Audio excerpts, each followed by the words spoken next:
It really does.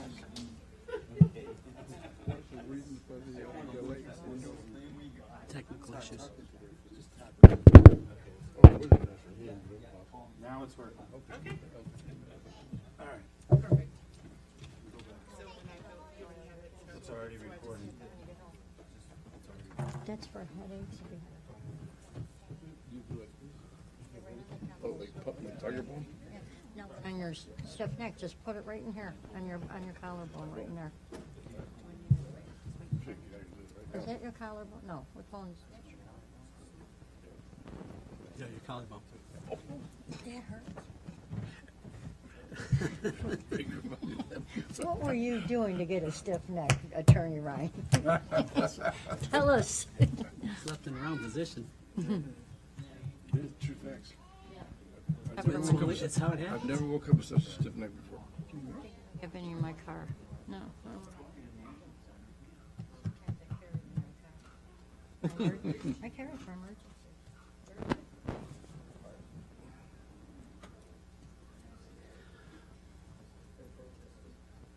Yeah, just, when you go to the game, just don't sleep on the floor.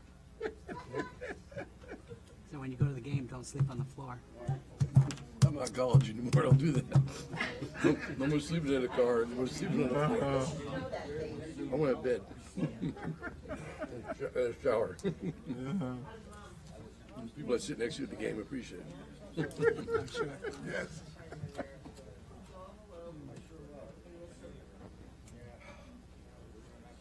Oh, it doesn't mean we'll be here at 10 o'clock. Oh, But the idea about starting at 6 was so we got earlier. yeah, that was the objective. They know we ready? I don't know. We are ready, right? Yeah, we're ready. We're talking. Mayor? We got 3 here. There's one back there. I don't know where the other. Mayor? And the vice mayor? Where's the mayor? Vice mayor, if they were ready to go? Where's the mayor? We're ready to begin. Where's the mayor? Jacob. Pushing the liaison around. What about Jacob? He in there too? I don't know, but just started.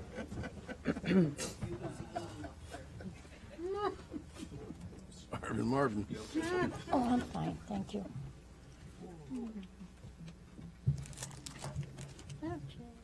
Everybody else. I think restroom break, maybe.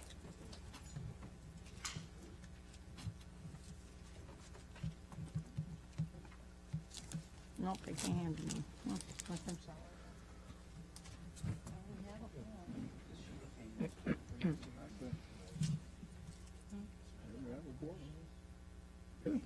Really? I told you, man, I am. All right, are we good ready? at what I Where's do. everyone? We gotta clear out there. That's. Okay, well, let me know so I can go. I think it'll be done this weekend. Okay. There's nobody in there. She's not back there? Miriam, Not back there? because we have to count. Howard? Oh, no, never mind. Oh, we gotta wait for the mayor. Where's the mayor at? I guess I don't see Jacobs or the mayor. Where are they at? Well, it's time we have to get going here. Oh, Let's start the meeting.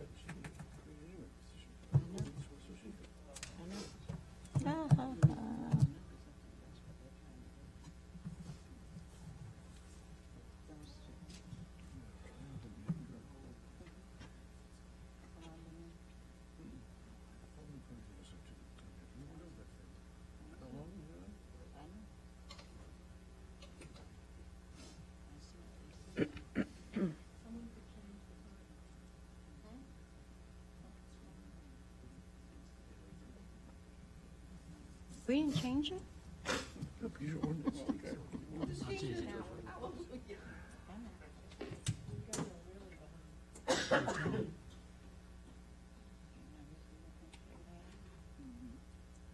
We need to get going here. Where did Howard She went to the men's room. It's like a Benny Hill movie. I'm sure we love this story to come in. We have to wait for you, now we gotta wait for the rest of them.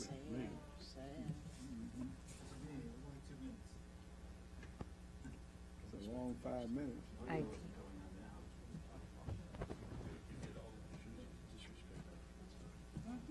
Okay, I have to just finish it off, Chris. Where are the other two, I don't know, that's where I'm looking You know, we for. gotta get this meeting going. I know, why is everybody going? Preview on the agenda. You can't do that. You wanna do you wanna No. we have. Reconvene? Want to reconvene? You got the quorum.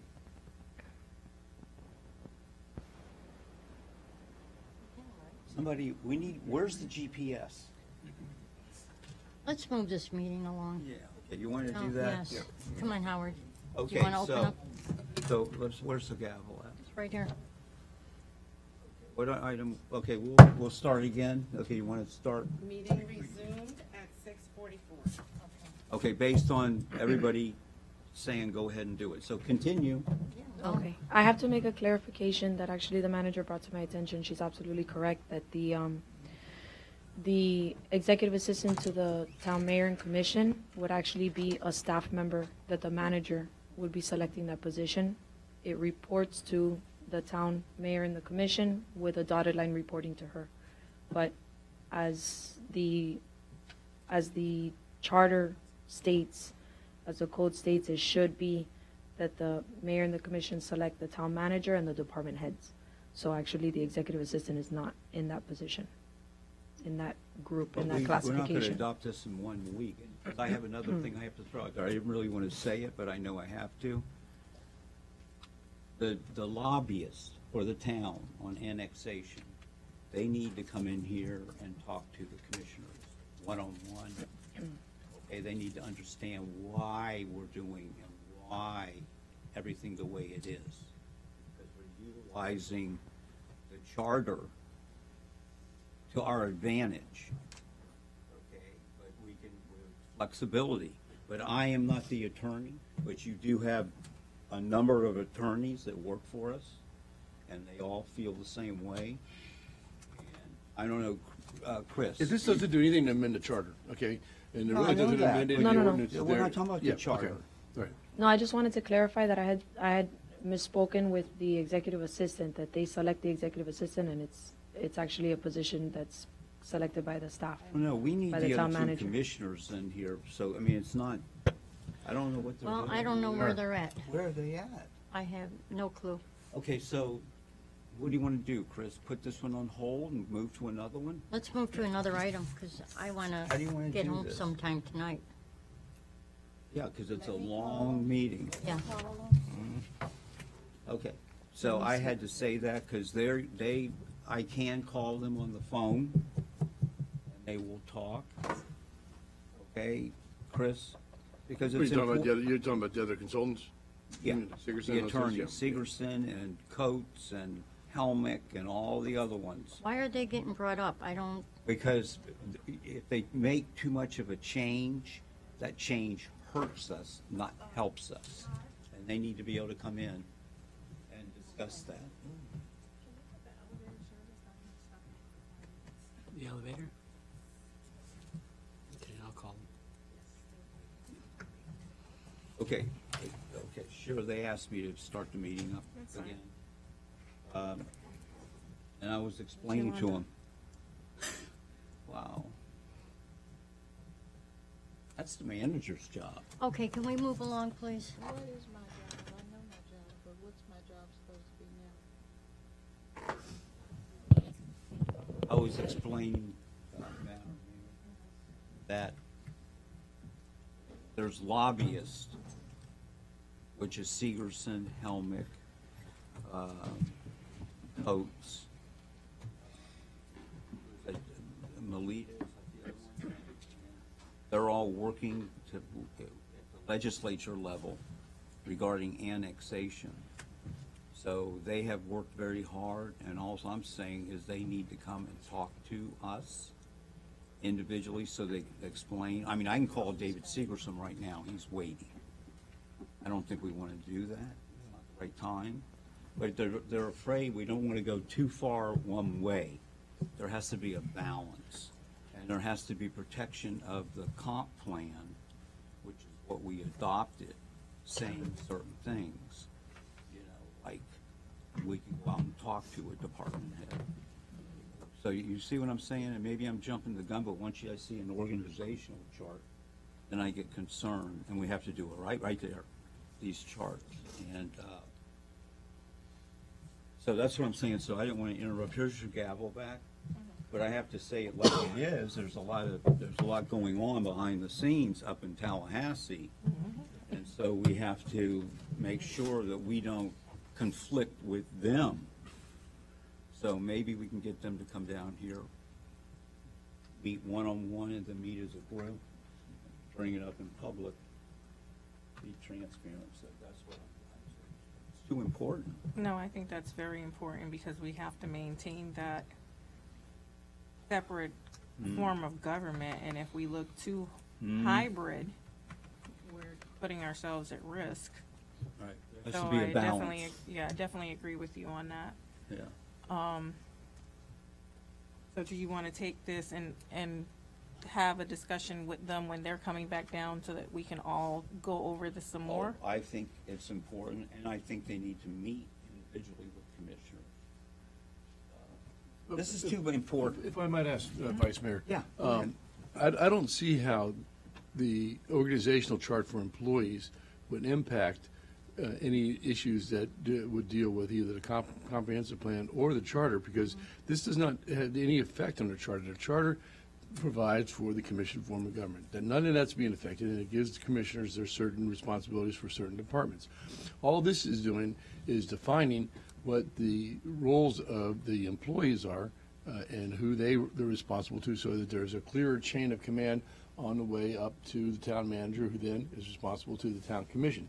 I don't know that this would have any impact either one way or the other on any discussion regarding annexation, because Well, if you're trying to retain the uniqueness of the town because of its commission form of government, that's fine, and it doesn't impact that at all. It's not going to change any discussion.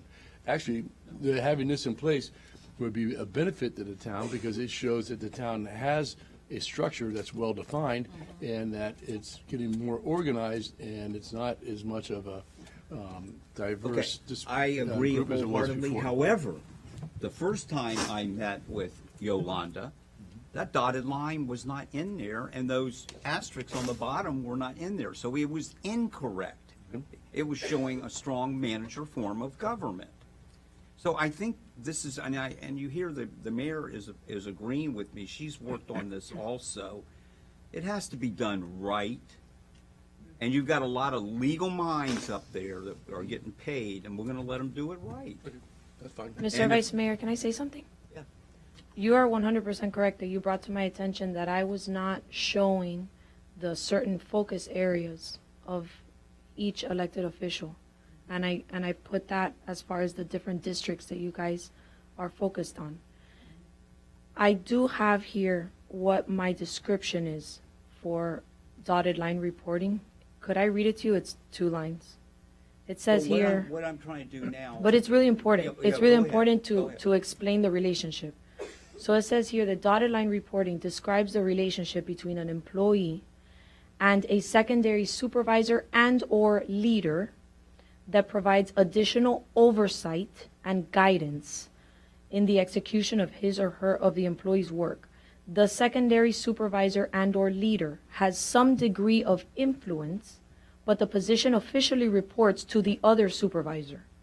Dotted line reporting should serve as a professional relationship where all involved employees are able to share information in order to execute the various duties and assignments. See, That's very clear. well, no, but it's clear the wrong way, because they're not in a supervisory where we tell someone what to do. It doesn't say that you do. It's supposed, no, but you got to be careful. Look, we're up here. We have the town of Pembroke Park that's at stake. So I'm not saying the manager should not do day-to-day affairs of this town. I've always said that.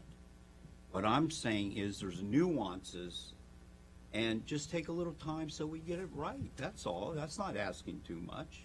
And that way it saves problems down the road. if you don't do it right, the way I saw the chart the first day, and you were explaining it as this But it is how doesn't we have are that now. now. It doesn't have that now.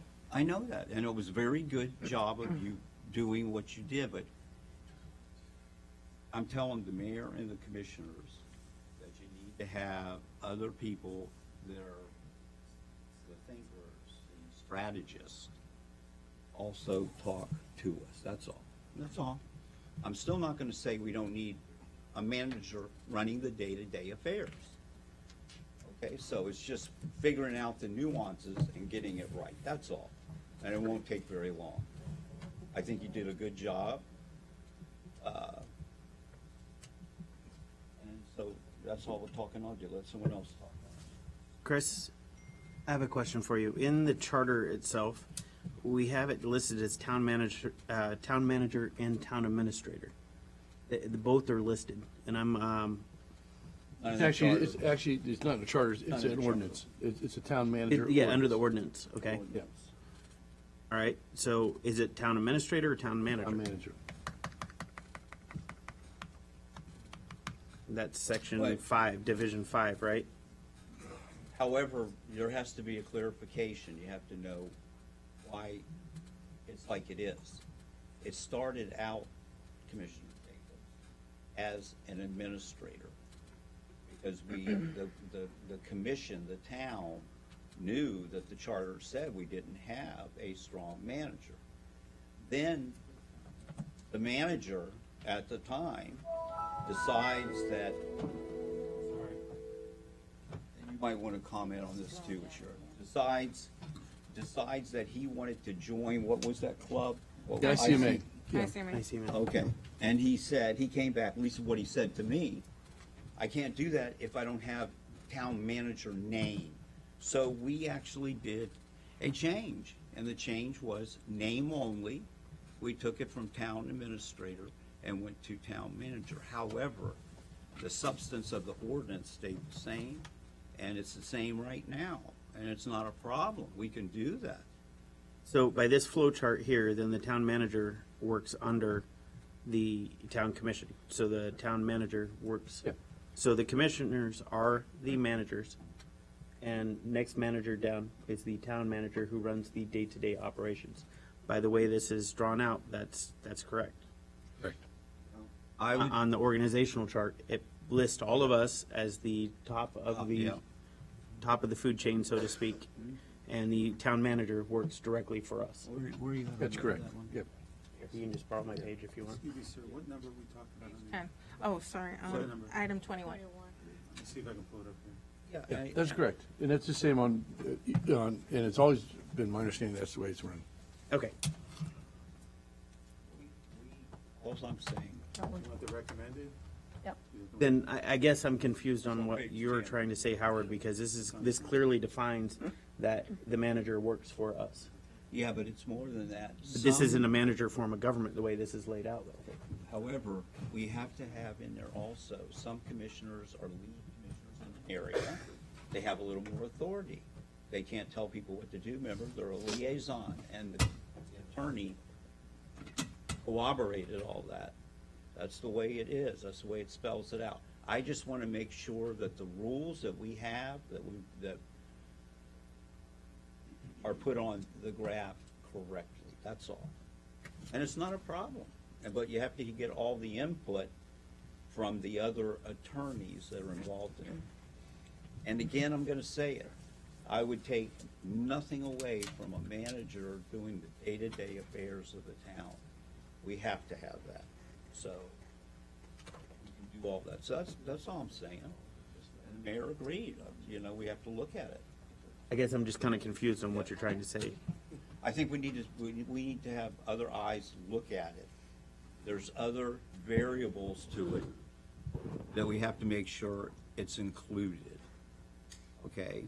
Number one, But this isn't changing the charter whatsoever. This has nothing No. to do with the charter at all. This is just the town organization of the staff for the town on who they report to and who they're accountable to on something that we haven't had here for many years. no, they all reported to the manager.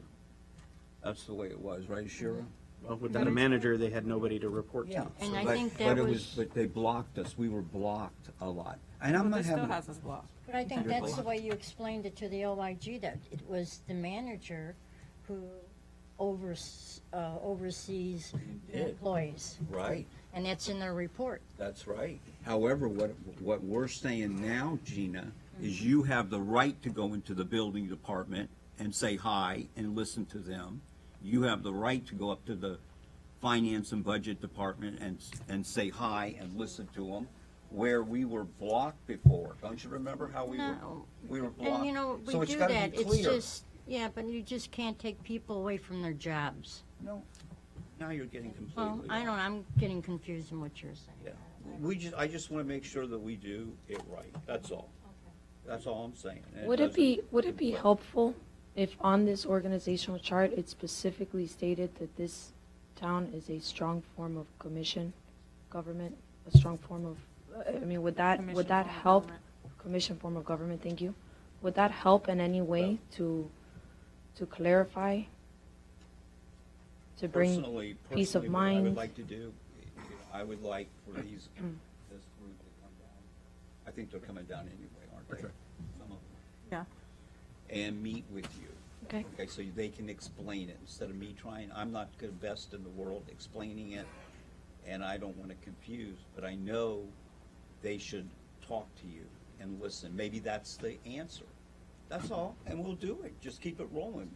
Going forward, I'm just gonna make my comment the way I did, and there's a reason why I did it, because we don't want to change things too quick, and that's all. Right. Maybe that's the answer, what you suggest. That's very understandable, and I want everyone to feel comfortable with this process, and I want to display the organizational chart in the way that it actually is. So I think that we can brainstorm to see how else we can show that it's a commission form of government. So let's brainstorm That's good. individually, not at this meeting, because there's like 30-some items. So that's what I was trying to say. Okay. Thanks, Madam Mayor. Madam Mayor, for Okay. straightening it out. Yes, sir. May I comment? Yes, sir. This chart does not change the charter or the code at all. It just lays out that this is, the commission is in charge, period. They hire the manager. They also hire department directors. But the manager is the one who's responsible for the day-to-day operation, which means he or she has to be responsible to the commission for tasks getting done. All that organizational chart there is doing is make it simple so everybody understands. These outside consultants, they make recommendations to the manager and to the commission for policy. You, the commission, set policy. The manager doesn't set policy. The manager makes recommendations, reference policy. Outside consultants make recommendations. They don't set policy, nor do they direct staff at all. What I'm saying, again, let's just let this process be vetted and play out. That's all. Fine. And that's, you know, I'm not going against anybody. I'm just saying it needs to be, okay, and so let's just play it out. But you can explain it and bring it out, whatever you've got in writing. But I would like to be able to ensure that we all realize this is what we're doing. That's all. And it's a good thing.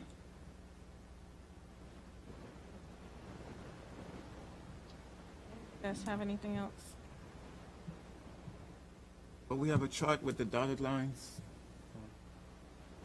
The chart. I have the asterisks on the bottom, just because it will get a little bit visually, I think some people it might actually see the get very dots. confusing. And then, again, when you have a specific elected official that's involved in a specific area, maybe they have a new initiative, you know, that chart, that means would be constantly changing. And don't get me wrong, this really should be a living, breathing document that we update on a regular basis. But I think instead the explanation should be more at the bottom, that there's going to be regular communication between certain individuals that are staff members and the elected officials, because that could change based on the projects, based on new events that are coming up in the town all the time. So those dotted lines could technically be to every single employee in the town.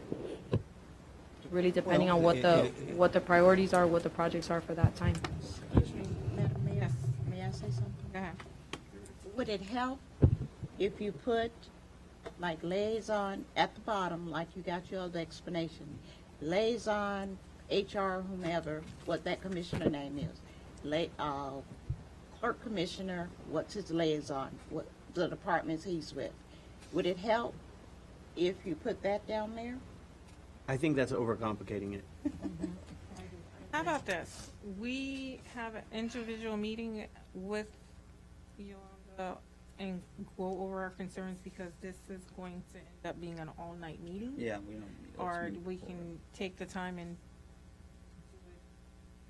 do a special just for these items, just because it seems like it's gonna be a full. Well, that one specifically, we can meet on. Is there anything else on there that you have questions on, other than how the organizational chart is being displayed, let's say? I have no I questions. don't think we have a problem. Okay. Does anyone have any questions specifically on the rollout and the implementation plan? Anyone have any questions? What is that? Where is that? What's the rollout plan? It would be to have the employees earn it over a period of time. Give them 90-day evaluation periods. Every employee that was affected by a recent cut, every 90 days, they would get evaluated. We would have a committee put together on that evaluation. And every 90 days, they would be eligible for a 5% salary increase to get them back to not necessarily where they were before, but to the salary cap that has been established. So remember that before, we identified they were a little bit overpaid. However, the salary cap that we established is a very fair salary cap for, let's say, market rate for that position. So we get them as close as possible to what they were before, but they have to earn it. And it has to be, and it's something that they can look forward to. We establish their goals in advance, and they are receiving the salary increases every 90 days based on performance.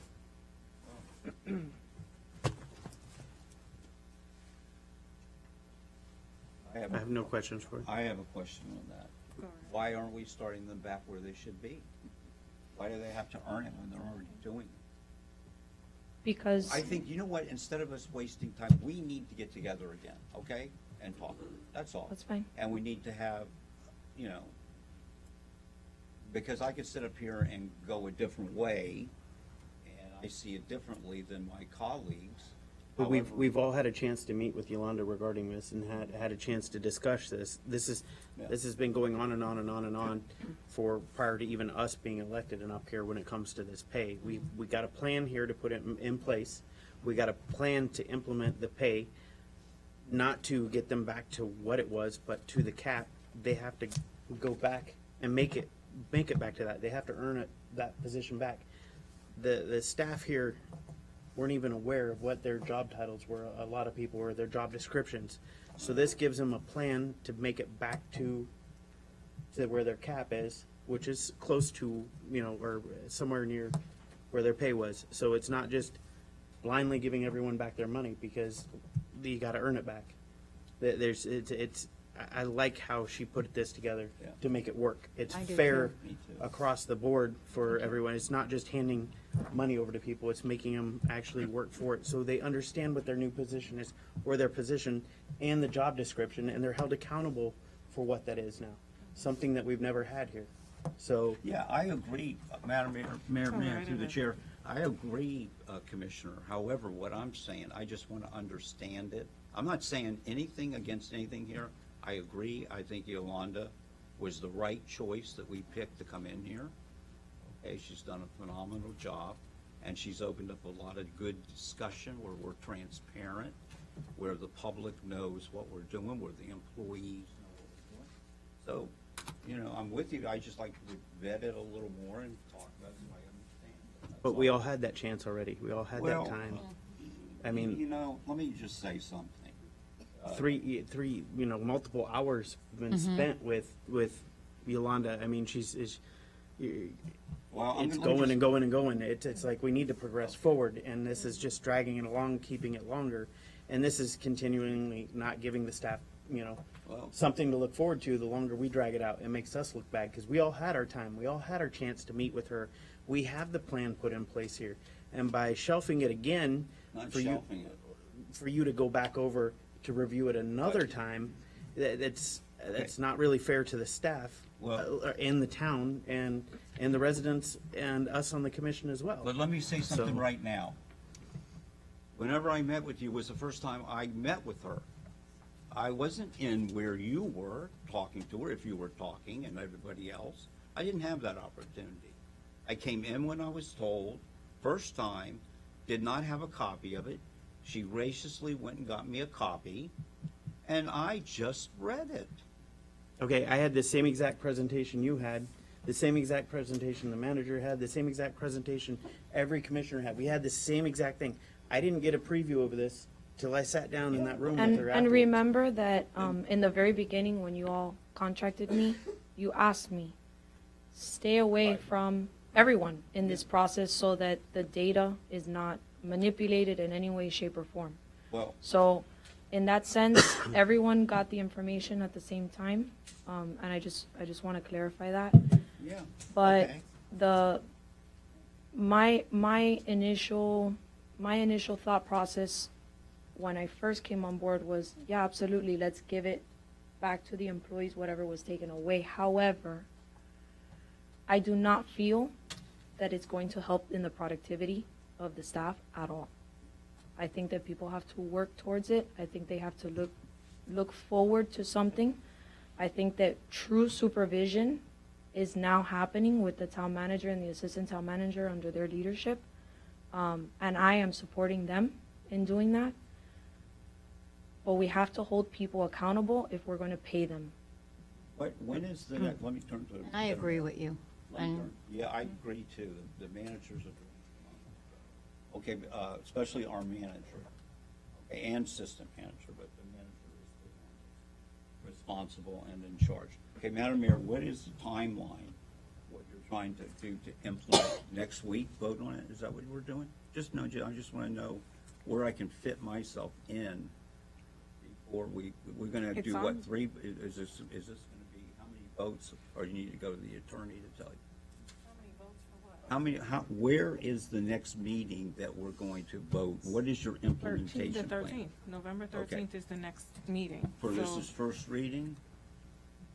How There's is no it? two readings for No, this. it'll be There's no adopted two by readings for this. resolution. By It'll be adopted, resolution. yeah, her Okay. Plan, Okay, yeah, it'll be adopted so by then resolution. I have to get together with Yolanda before next week.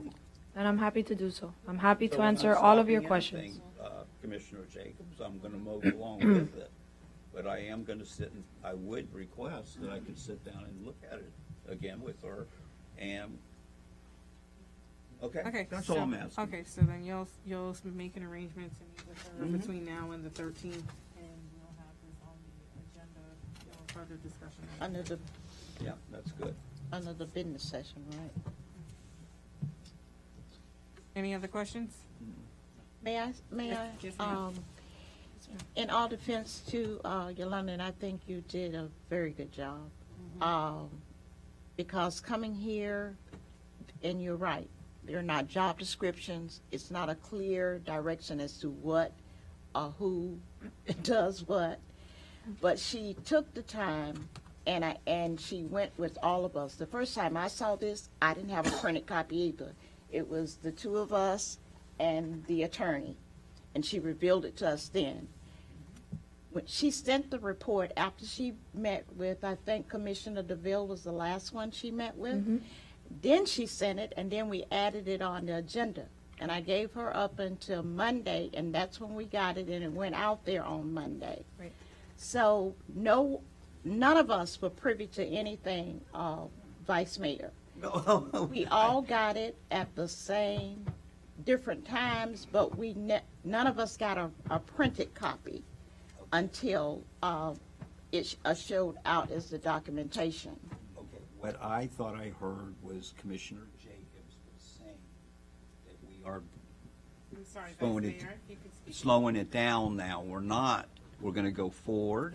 I agree exactly. You did a great job. I can't give any more compliments than I have. You have. I Thank you. would like to Thank you all. sit and go over it and you explain it, things, that's all. Okay. Before next voting night, that's all, Commissioner Jacobs, okay? That's all. I'm not saying no. We have to do something, and we will. So that's it. Okay. That's enough out of me. But don't blame me or someone feel like I'm slowing it got it down. down. I'm not. I'm questioning. That's all, questioning. 27. 27. Okay. Number 27, discussion, professional services for organization and restructuring town clerk's office.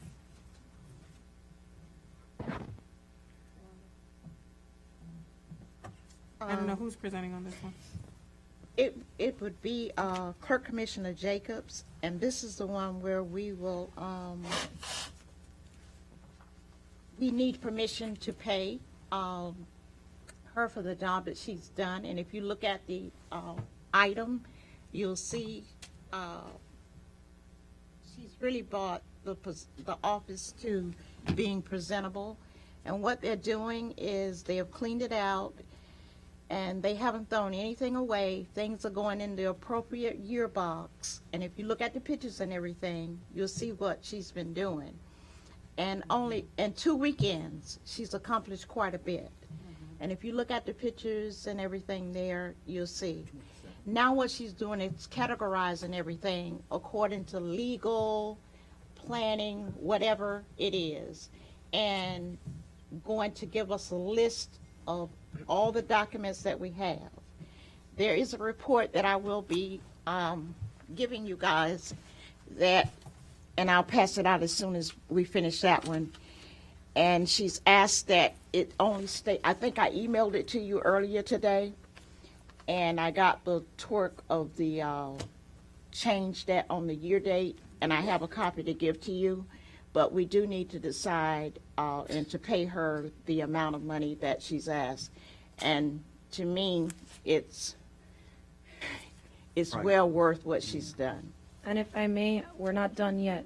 So I know. I will not bill you the final amount until we're done, because I don't think there's anyone who wants to see this done more than I do.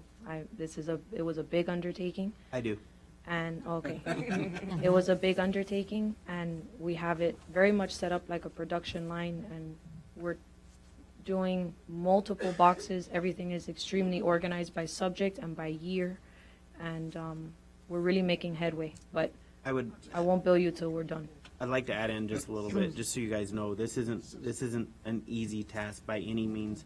They're having to go through forensically, analyze every single piece of paper that come out of that room, put it in the right category, put it in the right box, and organize the whole thing. So they are going sheet by sheet, piece of mail by piece of mail, every single item that came out of that room. So they're doing really well for what they're doing. And again, to reiterate what the manager said, we have not thrown away a single piece of paper that belongs to the town, even if it's copies after copies after copies, even if it's a blank template. We've kept absolutely everything. And so Commissioners, Madam Mayor, may Go I ahead. continue? So I think an area that we could help a lot would be, and Chris, you have to help me on this one, that we go back and just state in a motion or resolution that the town manager does the day-to-day affairs of the town. Yeah, it's actually in the town manager ordinance. Okay, so then it's there, so we don't have to worry, so you can let's make mention of it, so we know it's there. Okay. I don't have chapter and verse. So we'll do it at the next week's meeting, just so we get it straight, that there is a manager, and we're paying that manager really good money, and she's doing, every time I pass by, her car's here. And she showed up to check on me on the weekend, by the way, To check on who? on me. Oh, well, okay, yeah, she's protecting you. Right, manager? She didn't hear it. Yeah, she works, and that's what we need. And we all know it, in our different views, different ways. So Attorney Ryan, could you do that? Just make mention of everything at the next week so that we Certainly. have it Right. straightened out, that we have a manager doing the day-to-day affairs of the town. Right, and then since there was discussion regarding the services being provided by Legum HR, this is provided for in the procurement ordinance. This would be purchases of services on an emergency basis. Right.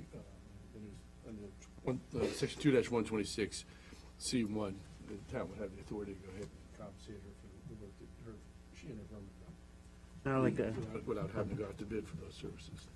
like to add one more thing. I did have a meeting with the OIG regarding this, and we had our meeting in the clerk's office after it was cleaned.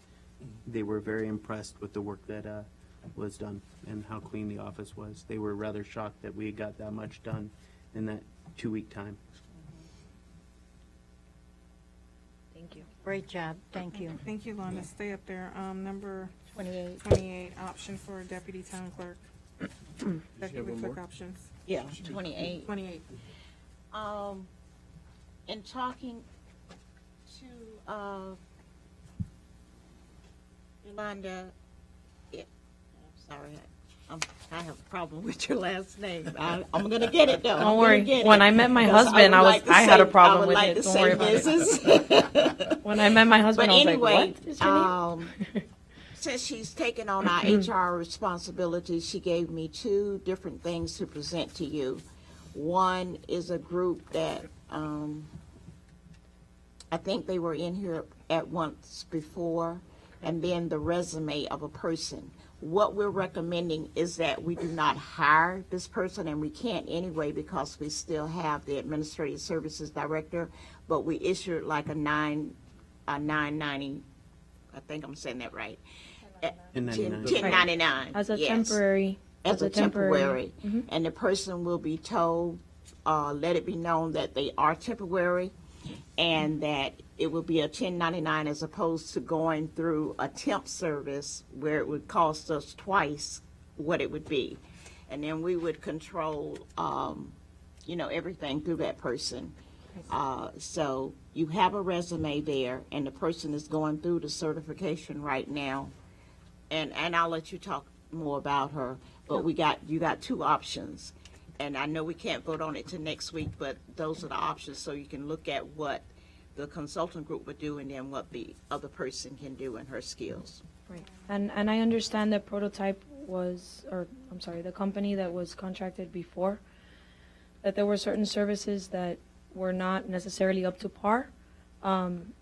So that's why we presented a second option, which is the resume that you have in front of you. In my opinion, I think that this would be a great option just because after speaking with her, I know that she's available to start immediately. She is well aware that if she is provided an opportunity, it is 100% in a temporary position. She has clerk experience before, and she's also been an elected official before. So I kind of like that experience because she will know how to operate in that capacity because she's been on both sides. So I thought that that was important for you to know. And she's available right away. And we need Madam Mayor, we need somebody in. That's one of the biggest complaints. Yeah. And as far as her credentials are concerned, she has great credentials. I know that she's even a professor for public administration. So I would think it would be a good option. And obviously it's completely up to your decision. Clerks are very hard to come by. Clerks are very hard to come by. Good ones, right? No, very hard to come by, Just period. We've actually filled a position, recently my firm filled a position at another municipality for a deputy clerk. It was extremely difficult to find an individual with experience, someone who had worked in a clerk's office. So I just feel like if we might miss the opportunity if for whatever reason, she's not available in the future, so just keep that in mind. They're hard to come by. Okay, so y'all can move that on. Madam Mayor? Yes. Okay. Be on there for the next vote. Okay. The way it goes, we have the workshop Absolutely. to I understand. discuss, and then they let staff know what to move to to be voted on. I understand. Okay. Is there one more? I think that's it for you. Wait, 28. That's all yours, I think. Wait, Wait, I got a What question. about the 28, report? Where, It is 3. It was 21, 27. Before we 28. continue on, I got a question. And with the way you're doing HR, we're going to have opportunities to promote and train within for positions like this.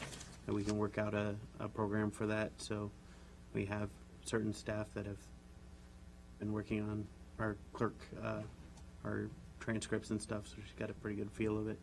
Maybe work out a program where we can get her certified as well. I actually just received the paperwork. She's very eager to get that going, and she's very excited about the opportunity, if afforded by the town, to start that process. And given her educational credentials and her certifications, it actually would not take that long for her to get certified as a clerk. So I think that that would be an excellent choice as far as a future succession plan. That's one of the biggest ticket items that we need to look at. We need to look at real succession planning for the town. And that's why some of these positions you saw that are highlighted in yellow are highlighted in yellow, because even if we don't merge them, we still want to do a job analysis to do cross-training.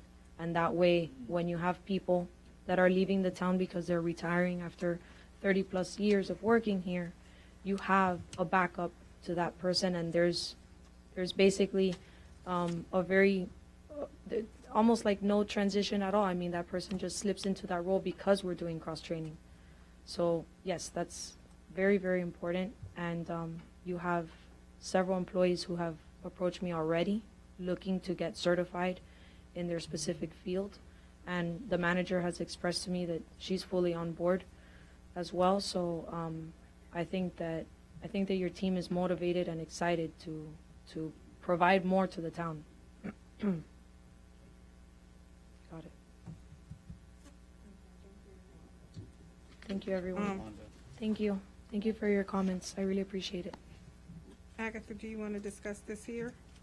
Which one? The report that you just gave for the options for the clerk, with the paperwork you just handed out. Yeah, that's why. No, that's not that.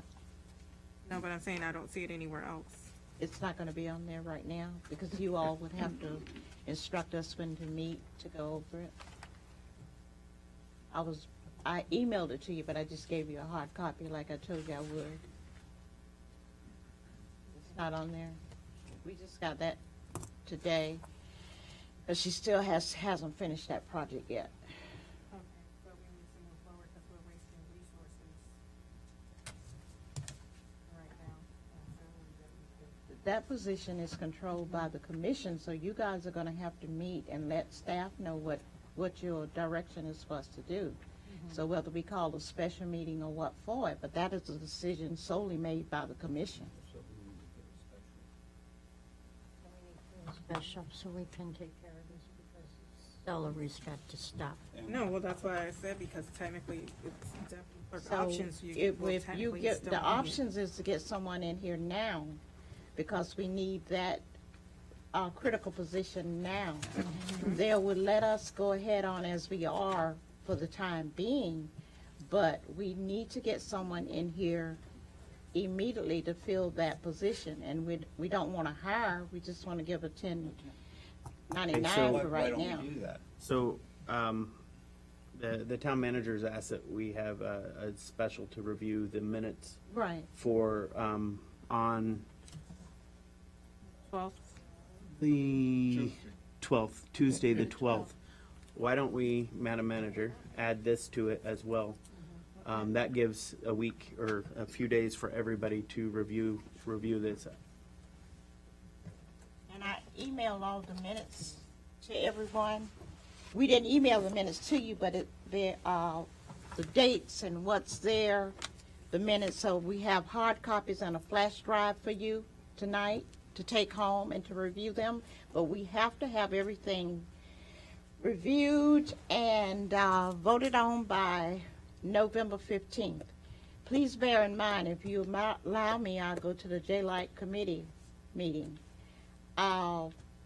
We have 3 critical things going on with these minutes. Number one, the J-Light Committee.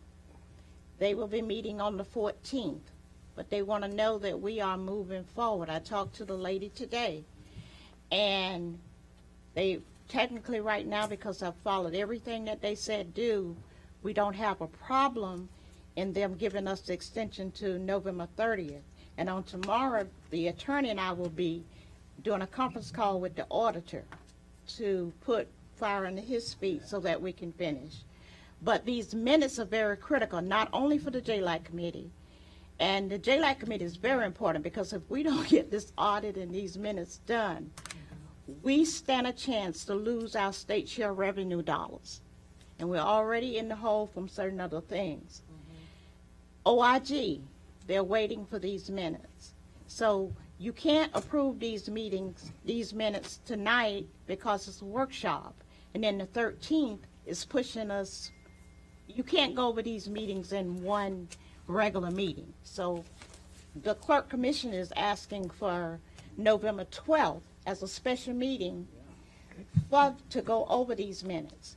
We have hard copies for you, and we have a flash drive where you can put it in your computer and you can go over it. And if you need to come listen to one, the clerk assistant will be able to help you, and Mark will be able to help you with that as well. But we do need to move, as the clerk commissioner said. A lot is depending on this. And if we put them off, we're going to miss all deadlines. I agree 1,000%. The way I hear it, it's the Write a ballpark. name on them. It's the game. Let's just, Go. So do it, whatever you Okay. gotta do. That's mine. Yes, Okay. So- Oh, these are yours.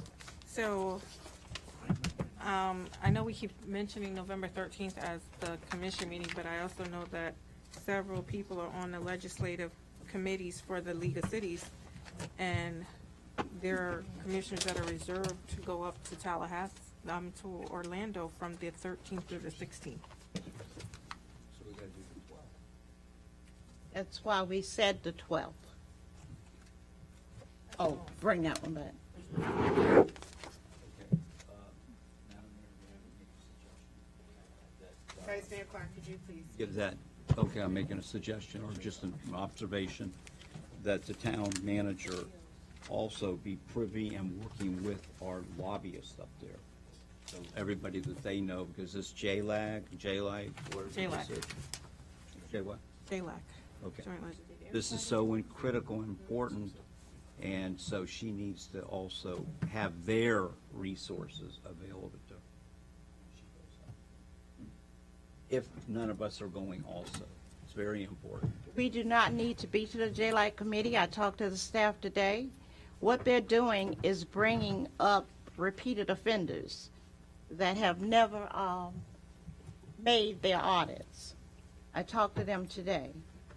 And the meeting that they're having is on the 14th of November. And chances are we will be extended because we are not what they call a repeated offender. And Pembroke Park have not been coming up on the list. I talked to the staff today because I sent all of the documentation. If you look up under agenda item number, hold on, I think it's number 4, and they give you the audit update. If you go all the way at the beginning, I did you every letter on September 13th. I sent them something to request. It went to the Joint Legislative Audit Committee, and that same letter also went to the Auditor General's office. And I sent them what Graw Associates requested of us, and I got a response back that they had received our request. Then on October 2nd, the JLAC committee sent another letter that was addressed to the mayor, and they emailed it to me, and that's the one where they wanted us to spell out specifically if we needed an extension and what they needed to do.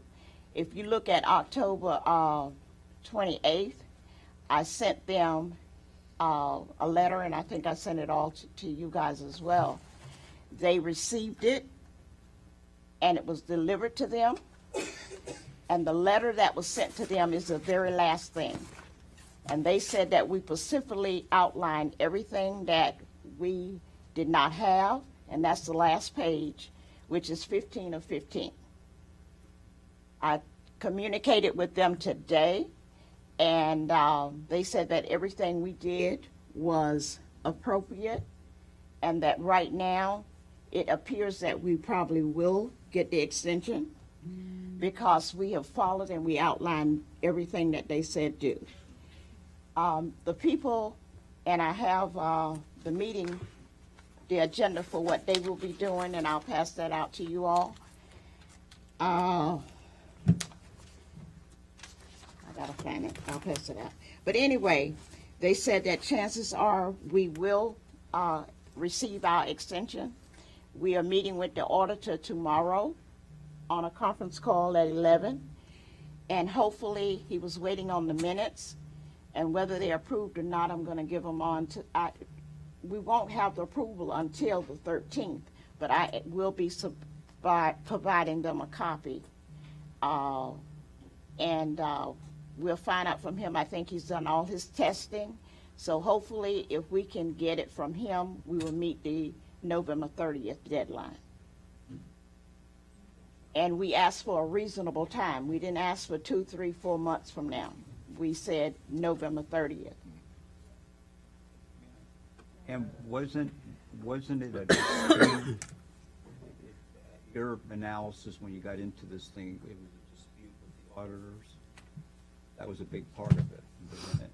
The auditor let you all know the second week in June, that they could not complete the audit by June 30th.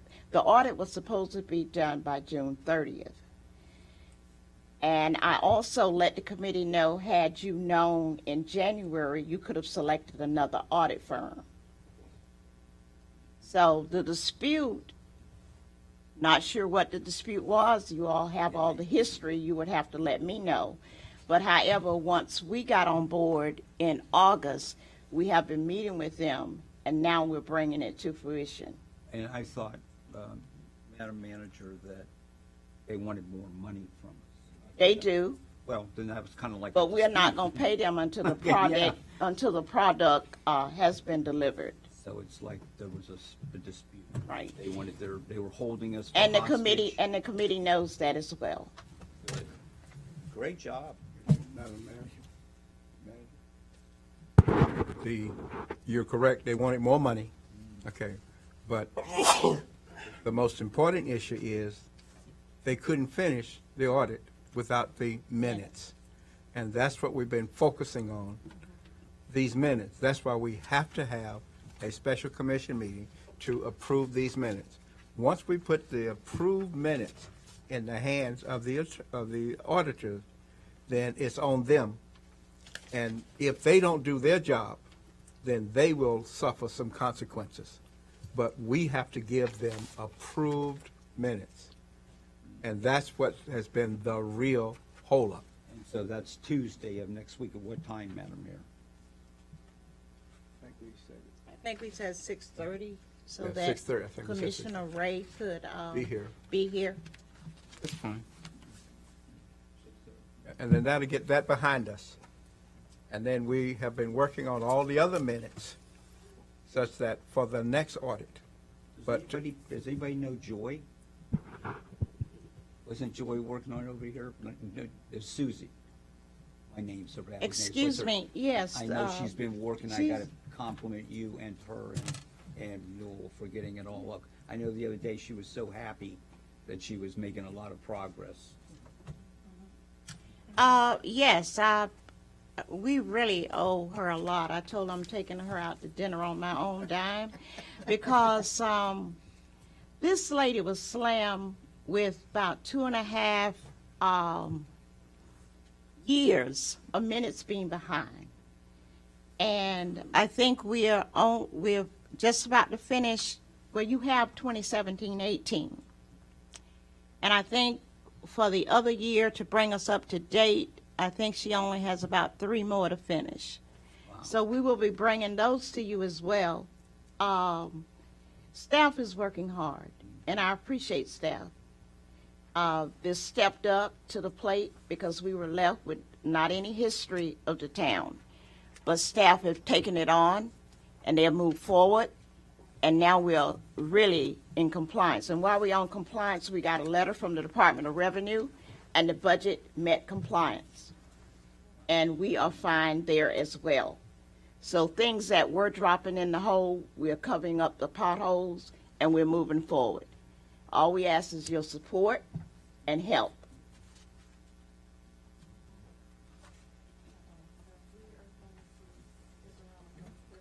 Folks out of here. If we could, please, can we go to the MOU so Michael can make a presentation? He has to leave, you guys are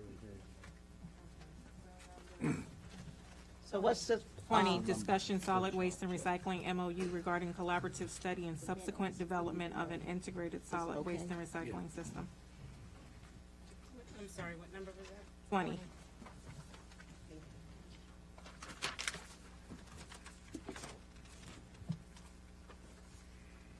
Go ahead, Michael, introduce yourself.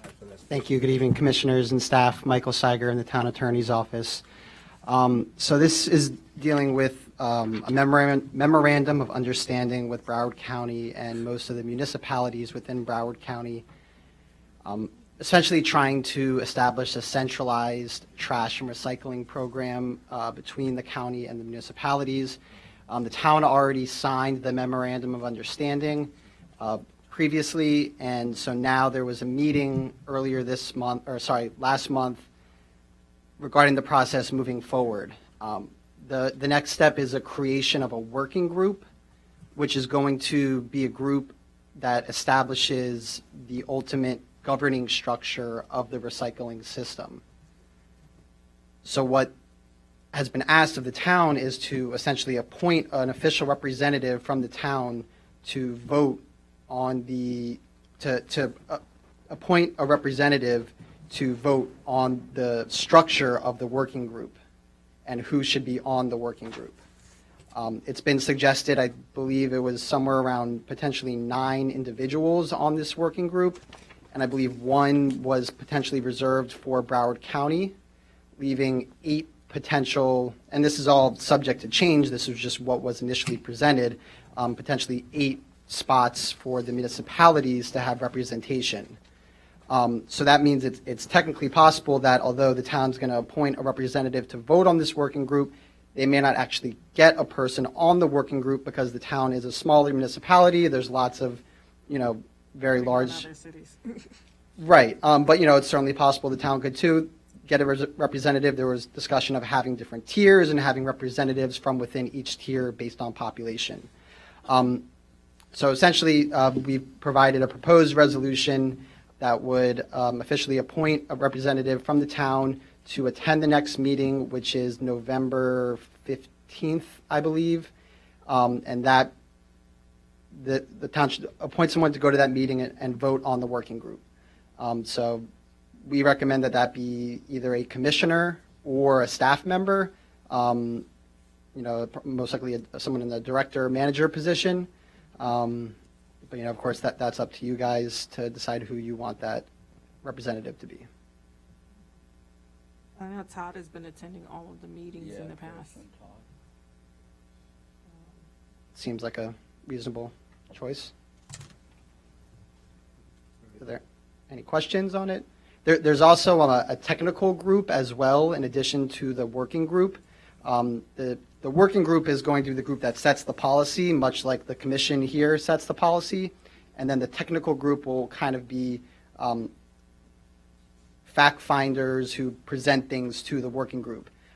So there's also been an opportunity where the town can appoint someone to the technical group, and that person will actually be on that group and be able to then provide recommendations to the working group, which will make the ultimate decision regarding the recycling and trash system. You could appoint Mr. Larson to be both the representative to vote on the working group and be the person on the technical group. You could pick 2 people. You also have the option of not appointing anyone to be on the technical group if you don't want to. We wouldn't recommend that. We'd recommend that the town stays involved in the process. But again, that's your discretion to choose. Are you guys okay with who you I would say definitely Todd. I would say Todd and our assistant manager, That's a good one. of the two of them. You could do Yeah. the voting one, and I could do the technical.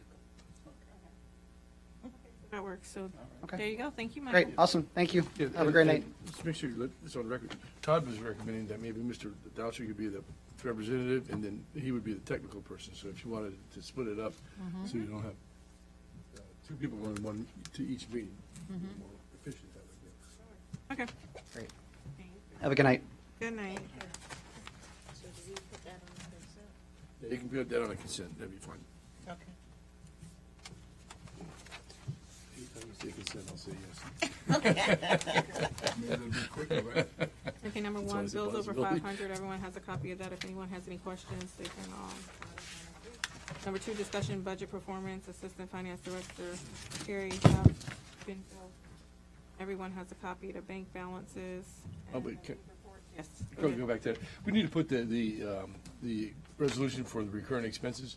That was originally on October, but the resolution was not, it wasn't represented, so if we just have put the resolution on the consent, yeah. On the consent? Yeah. Okay. That's number two. Yes. Yes. Does anyone have any questions of Harry's reports? Okay. Number three, authorizing reimbursement from the Law Enforcement Trust Fund not to exceed $125, and that was for probably the Explorers to go. They paid for the lunch for the Explorers on September 13th. Anyone have any questions? Then I can go on consent. Number seven, discussion building department update.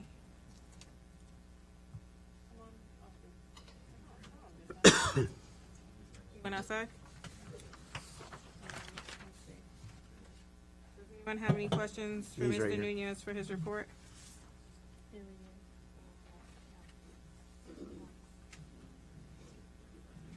Sorry for that. Mayor, Vice Mayor, Commissioners, Miguel Nunez, Building Official. Based on the monthly report and setting as normal, we are providing an excellent customer service. And in regards to by the numbers, last month and this month is almost exactly. You will see in the chart provided to you, there is a slight mistake when it goes to the inspection. Instead of 177, 177 reported is just a structural division. There were 229, so we have more inspections than previous month. You got it? I don't have I just have nothing really. Okay, Is so it there more wasn't to just me. this? Which This number is that? resolution of Number accepting seven. unity of title from Excelente. That's all I have in there for your report. No, seven. 7, yeah. Okay, so we don't have, no, the building report? We have a resolution accepting unity of title. That's what both of us have. That could be on the consent, Okay. the resolution. The building report is on the 6A. Okay, yeah, right here. That's billing. Okay. Building reports. Oh, that's Michelle's. Oh, yeah. Yeah, 6A. It says billing. Yellow highlights every single month. 6A. No, that's- All right, well, you'll get a copy of your report to us. I will make sure that that happens. I know what happened, but it was there. We'll get it to you. Thank you, ma'am. Since Excelente is on there, that's just a unity of title. As a condition of their site development plan, they're required to execute a unity of title saying that they won't separate any of the parcels as long as that commercial building is there. That can be on the consent agenda. So we'll have that on consent. I'm gonna keep you up there for number 8 for the floodplain ordinance updates. Okay. It's two of the same. Mayor, Vice Mayor, Commissioners, Miguel Nunez, Building Official again. This is a proposed change to the floodplain ordinance. Obviously, they're gonna have to go to 2 readings. And we propose changes in section 1075 definitions, and in section 1080 for the design and construction of buildings. As you know, we have provisions in accordance to the Florida Building Code in the special flood hazard areas where it's required to have purchase of floodplain, insurance for the town. But in the X zone, which is outside of the special flood hazard areas, 3 conditions are not mentioned in our ordinance. 2 conditions are not mentioned, and 1 is the one that we're trying to change. First, we're trying to elevate a little bit and make it all the structures within the town approximately within the same elevation. Therefore, we propose to have commercial structure to be elevated at 6 inches above the highest point of the crown of the road, single-family residence 18 inches above the highest point of the crown of the road, and this obviously is for new structures or substantially improved or substantially damaged structures only in the X zone. The other ones in the special flood hazard areas are already covered by the building code, and it will be covered under this under the most the highest constraint. That means that allows us to have also additional CRS points, which will lower our rating, and we will increase additional percentage for our flood insurances. Discounts, yes.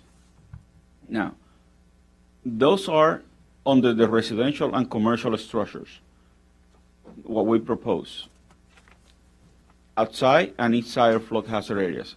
Now, there isn't the third part under this particular request for the floodplain is when it reflects to the mobile homes. Mobile homes was, in accordance to the ordinance, that's in 1080, where it's specifically, 10100, I'm sorry, specifically states that the lowest member of the lowest part of the structural member of the mobile home needs to be at 36 inches. That put our finished floor elevation for our mobile homes at 4 feet, which is nowhere. I don't understand why it went into our ordinance, into that elevation. That put at risk our elderly, and that would put our mobile homes in an extremely high condition when in areas that they're not supposed to be because they're outside of the flood hazard areas. HUD provisions only requires 18 inches. Therefore, we are proposing, in order to get a little bit of additional higher standards, which it will help us under the CRS, the community rating system, and a better points and better discounts for flood insurance at 20 inches. Right, and they also really need the 20 inches if they have the AC underneath the home anyway. So Yeah. that allows us to lower the homes to something that's reasonable and yet still be able to build them and put the ductwork underneath if necessary. That is correct, because by putting at 20 inches at the lowest part of the member of the structural member, it gives under the mobile home approximately 24 to 25, 26 inches, so they can do all the repairs and have enough space for them to do whatever they need to do under the mobile home. That's what I was gonna ask, is 20 inches enough for them to have Yeah. their crawl space to do whatever repairs? That is correct. It's going to be close to 24. Okay. Technically, what we're putting is the finished floor elevation at 36 inches instead of above 4 feet. Right. Also, it'll save a lot of money for the builders when they put the homes in, because they can use lesser pilings because of the lower elevation. That's also correct.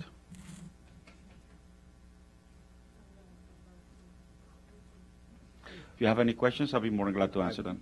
That's another area we need to sit down and so it's clear as a bell, because this affects a lot of people. And we have a lot of older people that, we have to look at it.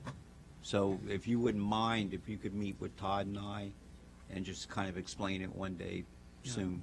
That would be perfect. Maybe we can do that Friday. We can do that Friday. Yeah. Because you got to make sure it's right. That's all. And the reason why they had it the way they did is because we used to flood. And the town spent a lot of money, got a lot of grants, they did a lot of good work, and FEMA has come back and has lowered it to where we don't have to be beside it. That's why, because Correct. And- we were in a bathtub that was filled to the top. Okay, so you guys are gonna get together on Friday and discuss it so that it can be on the agenda. First reading. First reading, right. I would also like to meet with you on this. This affects me, all of us. But or most of us, but Yeah.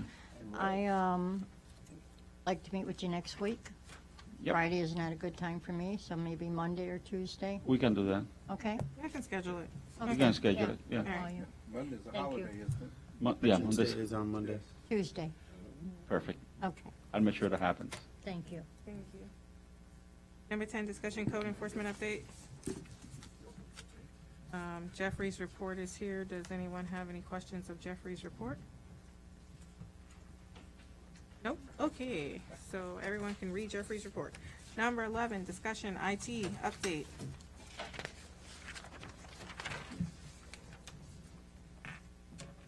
Holy smokes, A through F? I got 6. Good evening, Mayor Mohammed, Commissioners. Art Pakula, Director of IT. Just want me to go down the list, A first? All right, I'll be quick. The A is FTR Gold, which is basically replacing our old FTR software.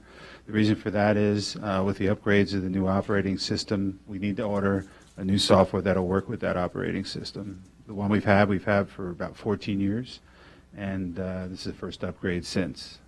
So that's what the cost is $33.59, and it was actually cheaper than going with the actual vendor who makes the software. And I'm going to ask one silly question because will we have more than one location for playback? Yes. Okay, that's all. All right, so Sorry. anyone have any objections? Nope.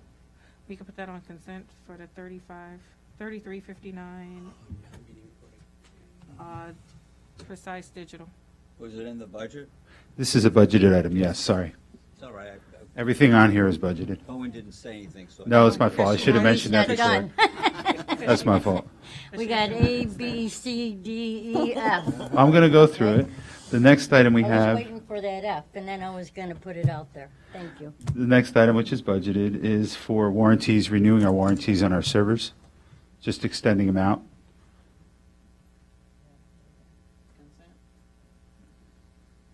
Yeah. Any questions on that? $27.40. Yes, that's for all our servers, the 3 servers we're currently running.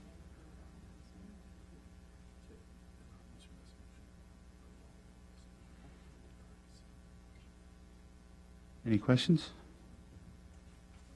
All right, the next item is after the. Wiring for the clerk's office. Yeah, we went out and got quotes. I'm recommending the A Telecom to rewire the whole office so we can put more staff in there. So that's moving phone lines, rewiring the data lines for that office, and then the side office there.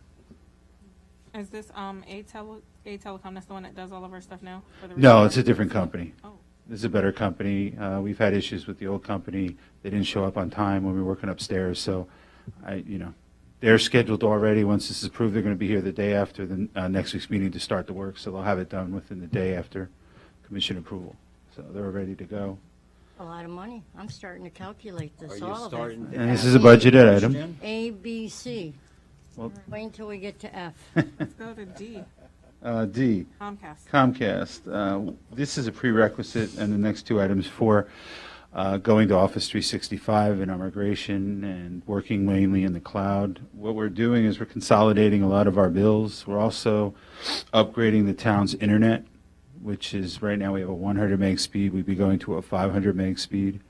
We're also in this proposal going to be upgrading all the town's phone lines to a fiber instead of an analog, which is what we have now. And for everybody who's been here, we know those phones go out all the time. The fiber is very reliable. I think in the last 3 years, our fiber from Comcast has gone out twice, and once was for scheduled maintenance. So that'll give us a lot more stability with our phone lines and some versatility. A lot of our messages roll over right into our email, so we have documentation that way through our archiver on any voice messages and things like that.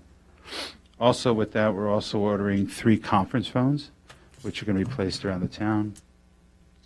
Also, it's consolidating a lot of our bills into one main bill and bringing in, also we're adding some lines to areas that we have around the town. So, hold on. $35,000 a year for phone? It's not just phone, it's data throughout the town. Hold on. And once again, this is a budgeted item. It is budgeted? Yes, all these are budgeted. You know, we're making way for, like I said, Office 365, because when we do that, we're mainly going to be mostly working out of the cloud. And to run a city out of that cloud, the bandwidth you're going to need that kind of bandwidth. 35,000, is that in our, do we not need to go out to bid for that, or? No, speaking with Chris and talking with Chris and everything, and Michael, basically because we're, I think Chris can probably explain it better, because it's a, what is the exact? It's an exempt service, telecommunications. Yeah, exempt service. Communications is an exempt service under the under procurement code. There's nothing out there any kind of cheaper than $35,000 a year for phone service? Walkie-talkies. I mean, you could piecemeal it up, but I'll get this is, a wire and a can. Gina's gonna jump all over that one, but this is Mark's passion. so, He'll do it right. And this is, how long is this contract for? this is for 5 years. We also have a master agreement in place. I believe we have another year left on that, which then we will change that out. Question, what are the other cities using?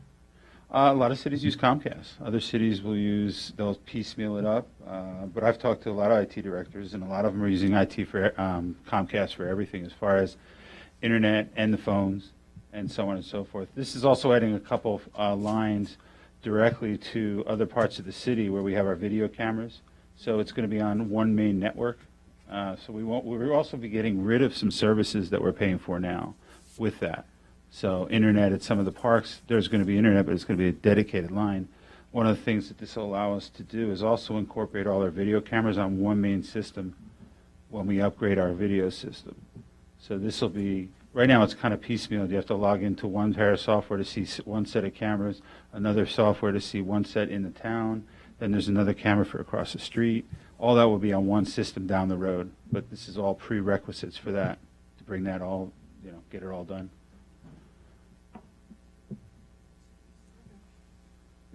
All right, where are we at? Sorry, what's the difference between what we were? It's basically about 1,100 a month more. A lot of that has to do with the speed of the internet that we're upgrading to. You can't run a 100 meg circuit and go totally pretty much cloud-based. Our internet, it's not super fast as it is. So one of the reasons is we're upgrading the pipe, as we say, and our bandwidth, so we'll be able to accomplish this. Technology, unfortunately, it does cost money, and we want to be go to the higher end stuff, and these are some of the things that we're going to have to pay for, to use it. I understand that. No, I hear you. I'm just Are there saying. other services out there that are comparable? I've looked at some other services. They're actually more money, and we're actually getting a better price for the size of what we're doing than some of the cities that Comcast already services. We've actually gotten better pricing in going through this. And we're budgeted for the 35,000 for the phone? Yes, because it this was- is all budget. Everything on here is budgeted. No, but I'm saying, because what we budgeted last year versus, did we know that we were going to have a $1,100 a month increase? Yes, I budgeted for that. And we also, there will be a little fluctuation depending on if we add staff members. There's a small charge for the phone systems and the phones if we upgrade the phones, or if we stay with what we have and we add new members. So that'll be a little bit of a fluctuation, but everything else will remain the same and locked in. A Barracuda 490 backup server? Yes, this is just a renewal for our backup server. Our old one is out of warranty and needs to be renewed, and we've had it for 5 years and we're renewing it. This is, what is it? Here it is. I recommend going with the CSPI.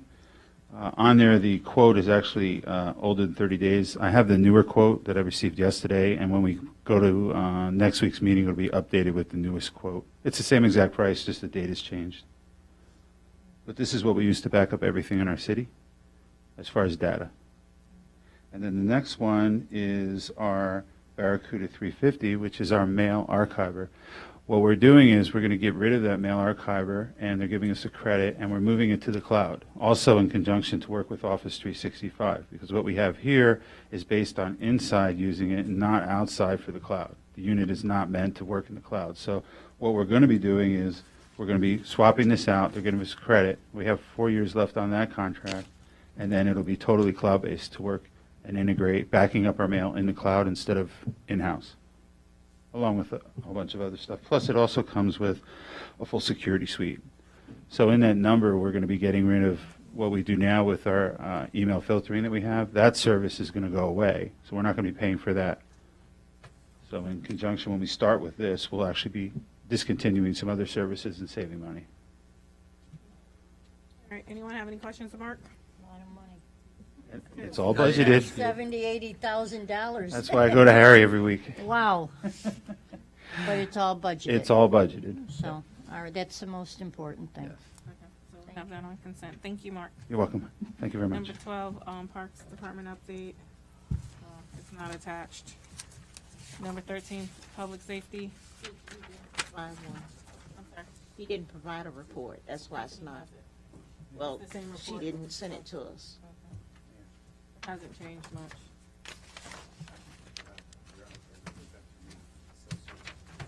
Oh, you gonna figure out what's wrong with it? no, I know what Okay. Okay, have fun with it.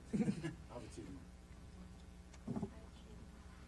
you Good evening, Captain Stephanie Coker, Broward Sheriff's Office. I just want to touch on the stats for the month of October. There was a total of 700, excuse me, 767 calls for services. Out of those calls, we also issued citations. There was a total of 73 citations issued in the town. The mobile home parks, there was one residential burglary, and altogether in the town, there were a total of 10 crimes, incidents that occurred. One of them, which I believe I discussed last time I was here, was a subway robbery that was cleared by arrest. They were able to take the subject in custody regarding that. He was also responsible for several other robberies in Miami. So it was a big group effort with Miami-Dade and with the Broward Sheriff's Office regarding him. And I believe they cleared him on like 7 or 8 robberies that he was doing. He was a serial robbery suspect. And that's pretty much all I have. Does anybody have anything for me? Go right ahead. Okay, the incident where a young lady was getting up and complaining. Vice Mayor, you Oh, could please sorry. speak into the mic. And complaining about traffic light or signalization. Did you look into that? I heard you did. You looked into that? Yes, sir. And what is your final or your observation? Yes, sir. We conducted a traffic study regarding that. We did. We started it on September 24th. We did it for a month through October 22nd. I went out there. The lieutenant went out there on several occasions, and we also had our crime community concerns deputy go out there as well. And we were able to come up with that. We caught out of everything. We came up with 2 people who were speeding. We ran radar out there. And with the kids walking home from school, it was one kid that we saw crossing the street pretty much every day that we were out there. He would cross the street about outside the school zone. So there's always a crossing guard where he could utilize that crossing guard. But I think what the deal is, he has a friend that he walks home with. And they get to a certain point, and when they get to this point, they break off. The friend, which is a female, will go into the field, and then he'll go and run across the street. So with the crossing of the street, which I know that was the biggest concern, we only were able to see one child that crosses outside of the school zone. But regarding speeding, no, we saw one area where we got with the city of West Park about trimming the trees because it was blocking the sign, the school zone flashing sign. It was blocking the sign as you head north on that road. And then on the other side, we noticed that there was no speed zone, no speed sign telling people what the speed limit is as they travel that stretch from Hallandale to County Line. So we also went and spoke with them. They're reaching out to the county to come and put up a speed sign for us regarding that. Just so that, adding to that, Commissioners and Madam Mayor, Newell, Daughtry, myself, and Miriam went up to the Florida Department of Transportation safety meeting. And at that meeting, we were able to get 3 individuals that could react to the situation here, the railroad track, and what was the other one, Newell? Oh, he's not here. Okay, or Miriam, what was the third one? We addressed all the issues the town was having. So we have contacts also with the FDOT, and we're going to meet again, what was that, February? Was that February we go back up to the FDOT safety meeting? Remember we went to that? And we addressed all those issues with the people that are in charge, and, you know, we're on standby, whatever you want us to do from a planning perspective, or getting FDOT or one of the other agencies to do something back there. And I rode along with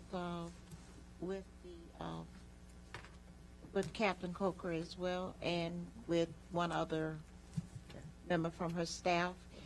And we got there before school let out, and the traffic issue, like she said, it does not warrant us, because I was going to request that we hire a crossing guard, but there was only 6 people, little children totally, and they were in elementary, and then there were 2 larger children that looked like they may have been high school age. But the traffic, they walked up the sidewalk, and then they go into the apartment complex through the field. So they came straight from the school and went up to the field. And the only little boy who appeared to walk his friend to the field, then he went across the street on the other side, but it was just one. There's only like 6 children the time that we watched it, and they had the radar gun tracking each one of them. So I did ride along with her. And we'll, Madam Manager, we'll go up again, Assistant Manager, either Todd or Miriam and myself, and we'll follow up on it. Did you hear anything from the railroad track people? I haven't heard anything from the railroad track people yet, but I did talk to some people from the school board and from Broward County and that group about working towards getting, the sidewalks and stuff we're trying to do on County Line Road, so that the the kids can get home without having to walk through the field. They were less than helpful, because there's a lot of issues there with the ownership of the property. The lane belongs to West Park, the road lane. We have a very small right-of-way, only about 5 feet wide in the narrow spots, to put a sidewalk on, and if we put it on there, it blocks the drainage from the roadway, so they won't let us put a sidewalk there. And so what we tried to get across to the DOT and the county and the school board is that we need them to be partners with us so that we can get West Park to the table and everybody else to the table, so that we can solve the issues that we have to do to put sidewalks in there properly. Because it's going to have to be designed to allow the drainage underneath the sidewalks, which we plan on putting drainage in for our uses anyway, so that we can let the water come into our drainage so that we can put sidewalks in. But it's going to have to be designed, and that's what we're trying to get them to help us with, the county and everybody else. Andy, tell them about MPO. We went to MPO also. We went to the MPO, right, and they said basically the same thing up there, that the reason that we have not been allowed to have, we originally had approved for that project last year, and they backed off on it. And one of the reasons is because of that drainage issue from the main road there. They have a problem with it, and they sort of hinted that they would help us with it, but they haven't come forward to help us with that at this point. When we do a meeting, what I'm trying to get is everybody together in one room, so maybe we can work on hammering out a way to proceed.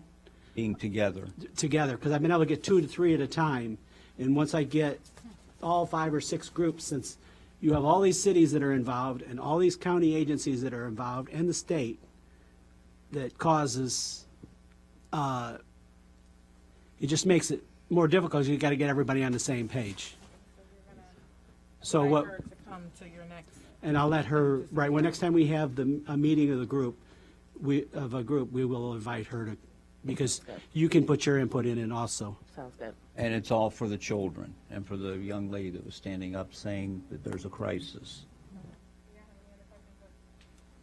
Yeah, I have one. And did you notice there might be improvement as far as traffic if we do have a turn signal right there on At 56?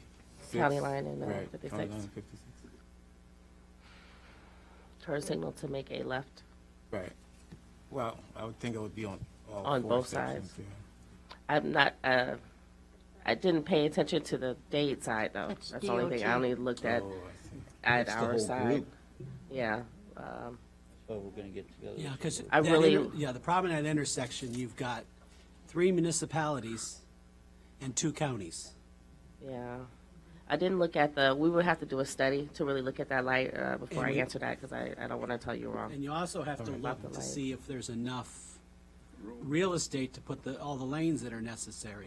You have a turning lane, right?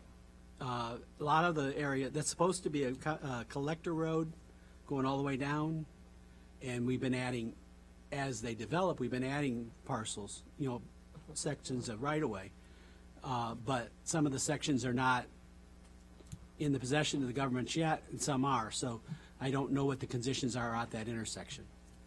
Well, if you want, we could look at a traffic study to see if Yeah, you that's could look something at the traffic, right, and see what we the- could conduct one to If let it'll you all justify know. it through the accidents or through the, Okay, yeah. absolutely. Wait, Thanks. Chief. Yes, sir. Also, as I came in tonight, I was handed this when we had a brief break. I gave her a call. A resident in Pembroke Gardens. They had Monday morning had 8 cars broken into. Yes, sir. 21 cars. 21 cars.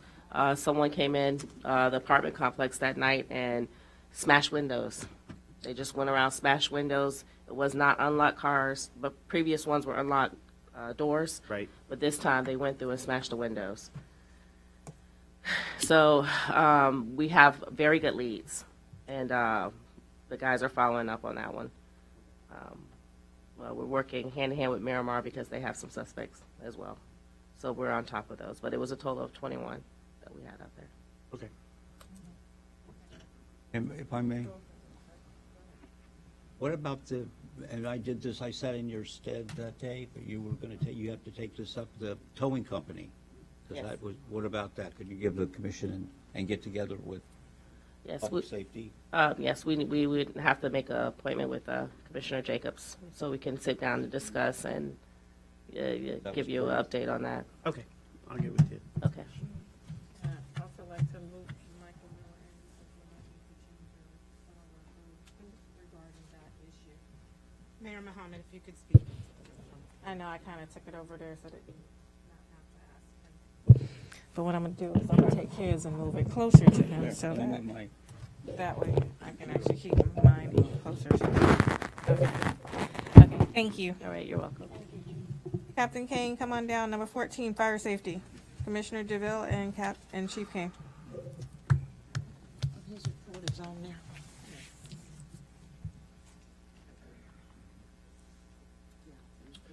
Good evening, Madam Mayor, Commissioners and staff, Battalion Chief Michael Kane, Broward Sheriff Fire Rescue. For the statistics for the month of October, we ran a total of 171 calls for service in the town. Of those, 40 were vehicle accidents, 7 were fires, 5 were alarms, 113 were for sick or injured people, and 6 were service calls. So it brings it to a total of 171, within 10 calls of last month, actually. I think last month was 160-something, and then the month previous to that was 170-something. So we fluctuate 10 or 15 calls per month or so, which is pretty much normal for the town here.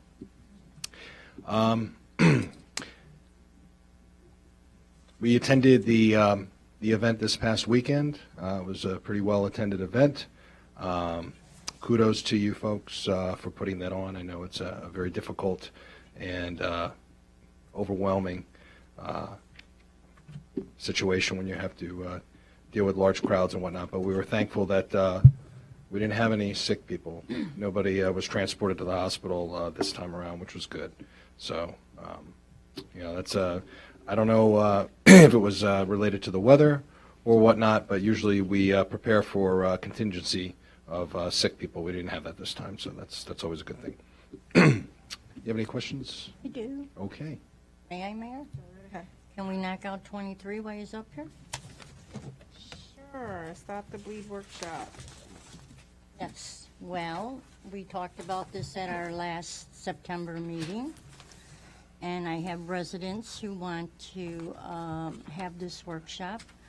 So I've been coordinating with the chief, Chief Kane, our police chief, and, Fire chief. And, what was I gonna say? When are we having the workshop? So we're gonna have the workshop, I've been talking to Palmer, Courtney Palmer, who's the coordinator for that. And we're gonna do it December the 3rd. Gonna be at 7 o'clock at District 1, the police department, BSO department. So it's gonna be set, I'm gonna confirm everything and let you know next week. But what I would like to ask if we could, because she asked me about refreshments, and I told her I didn't think there would be a problem. So I'd like to, maybe if we can use, or get the approval for $200, so we can have refreshments and maybe some cheese and crackers. So, and I would like to ask our, what's his name? Our finance director, Harry.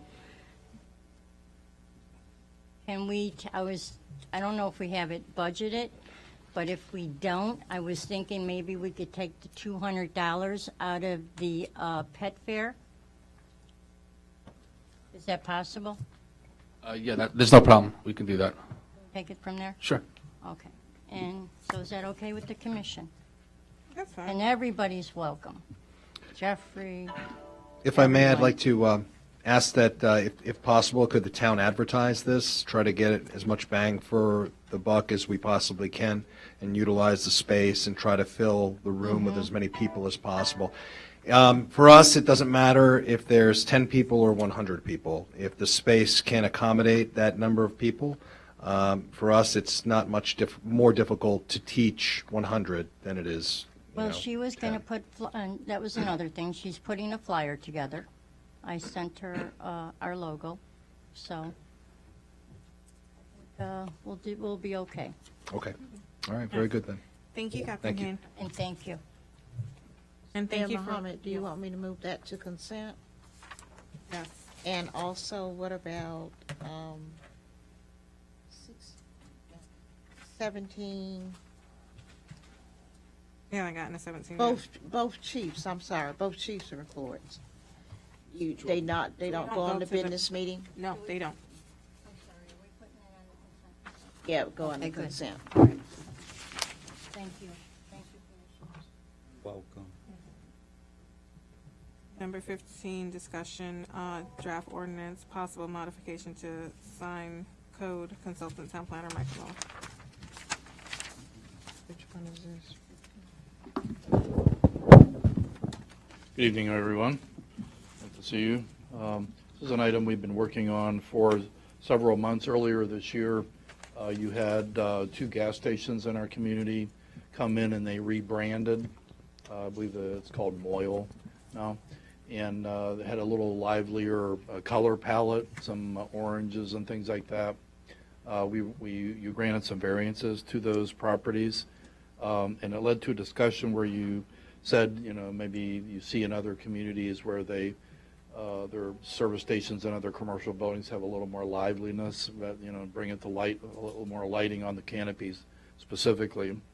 So you asked us to go look at that. We went around to the other communities, looked at what they had, talked to their staff, looked at their ordinances, and based on that, it's really not a signage issue because we allow plenty of signage, but it's on the facade of the canopies primarily for the gas stations, where we regularly allow them to put their sign up there and a stripe or stripes of color. But as I've drafted here, it would allow some additional lighting there, not exposed like a circus type of light, but in recesses and so forth, where it would wash the surface of the facade and bring it to life a little bit better. So this is what's in most everybody else's code, and this would, I think, accomplish what your policy was. So I would suggest if you like this, that we move forward with the hearings on this item. Anyone have any questions? When can be ready for a first reading? First reading next week? Next week? First reading next week? You're good? You go to P&Z with it? Well, it's not a zoning item, it's in the sign code, so it's optional if the commission would want to send it there or not. Primarily the stuff in the chapter 28, which is the zoning code, goes to the planning and zoning I board. don't recommend send it to P&Z, then we can go ahead and put it. Yeah. Yes. Good? Yep. Don't have anything else on her, do you? All right, thank you, Mike. Number 16, status of town projects, Vice Mayor Clark and Public Service Director Larson. Todd? Yes, my report somehow didn't make the, Take it over, you're not taking this thing, I'm not gonna didn't take make this thing. the book, but basically, we're moving along on the HMGP grants that we talked about before, the town hall hardening project, which is the generator, a new roof, and those items has passed through the state and been approved by the state, and now is going, we've got it advertised out here on the bulletin board, and now it's going to Atlanta for federal funding. So, which means they'll work up the agreements and give us our offer. So that's forthcoming. The other two projects that we applied under that grant program are, I've got a verbal notification that we're going to pass the engineering review, which is the second of 3 reviews, and the final review is the environmental review, which hasn't started yet, but once that's done, then it'll be in the same position as the town hall hardening project. Okay, and Madam Mayor and Commissioners, an item that we noticed, we need a town engineer. I have brought it up to Mr. Daughtry and to the town manager, and she has said just wait until we get done with the HR. Was that correct? Get done with the HR, then we can bring it all up. So just so you know that we're headed in that direction, and it's been budgeted. It's a budgeted position. Number 17, discussion new grantee agreement for Hurricane Irma. Okay, yeah, we approved sub-grantee agreements for most of the projects already, but by the time they got signed and approved and signed and back up to the state, they had started a new program where they're doing it a different way.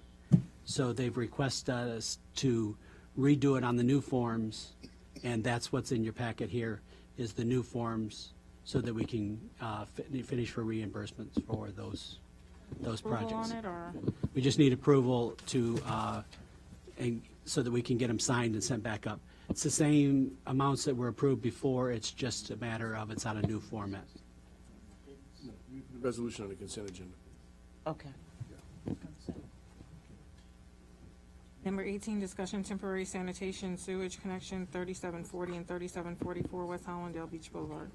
Okay, that's 2 fourplexes right here on Hallandale Beach Boulevard. Their septic tank systems are failing, and in that area, all we have is a force main. We don't have the gravity in that area yet. The county does, and what they're asking for is temporary permission until we put the gravity lines in to connect to the county system with a deed restriction or agreement that they will connect to us as soon as the gravity sewer is available, and the county has agreed to it along with the homeowner, the property owner. And that too, resolution can go on a consent agenda also. What's the, About number, excuse me, Mayor, number 16. That was just information. That's what I'm saying. For the business meeting. No. No? Okay. there's nothing that he needs to be voted on? Just 17 and 18 consent. Okay. Todd, what's the cost of us putting in that needs to be there? How much are we losing by having them tie into the county versus paying to have them in our system? Right now, they're not paying anything to us, so we're not losing any money. When they come in and tie into us, they'll pay the same rate as any other resident, which for 8 units is about $250, $300 a month, I think. It's not a huge amount, but we just want to keep control of the utilities within the side of the town limits. And then what's the cost of the system to go in? I don't 'Cause have that- 'cause that's also for I'm the looking whole block, into wouldn't it? seeing whether we can reach it with gravity from one of the existing lines, or if we're going to have to put in a separate lift station for that block. I just don't have the final answer for that at this point. Is that on our, It's in the master plan, yes. okay, we just don't have the funding for it. We don't have the funding currently to do that project. Where are we at also on the, same thing for 30th Avenue? 30th Avenue, Is it a priority or? it's going to have to be done eventually. If we do provide sanitary sewer to the north section of, between Hallandale and Pembroke Road, you would get increased development along that corridor. We could look into, we had looked into before using rural development to do that, and we could still look into going that way, where you get a grant loan project. If that's what, if you want me to go forward looking at that, we can do that. Part of what we were looking at had, we'd gone as far as doing up to the preliminary engineering report. So we've done the basis before, so redoing it wouldn't take that long and wouldn't be that major of a deal, but I really need, an engineer to do that part of the report. So we could get up to that point, but we'd still have to wait till we have an engineer on board or use one of the consultants, which is, I found to be very expensive to do the preliminary engineering report, because we don't have anybody on staff currently that can do that.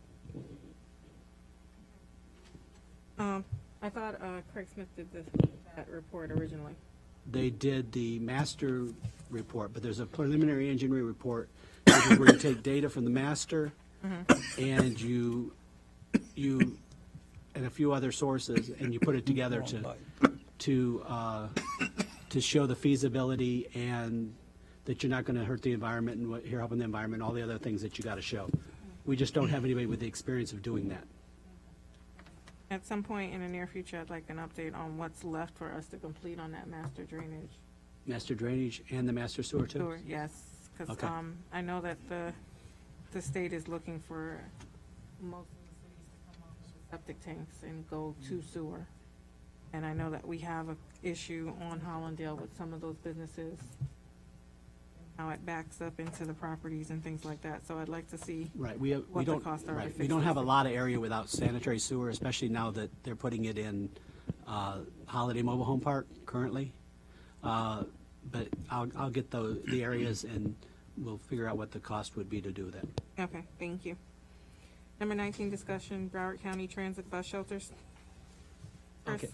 or Todd, which one? Yeah, I wanted you to see this before I had any meetings with them. If you all remember, about 4 years ago, they installed 7, I believe it was 7, along Hallandale Beach Boulevard. The county installed them, and all we do is minor maintenance. If they got to touch up the paint, we pick up the garbage, that kind of thing. And if there's major damage, they take it out and replace it. But they want to install an additional 9 of these shelters so that the people don't have to stand in the rain.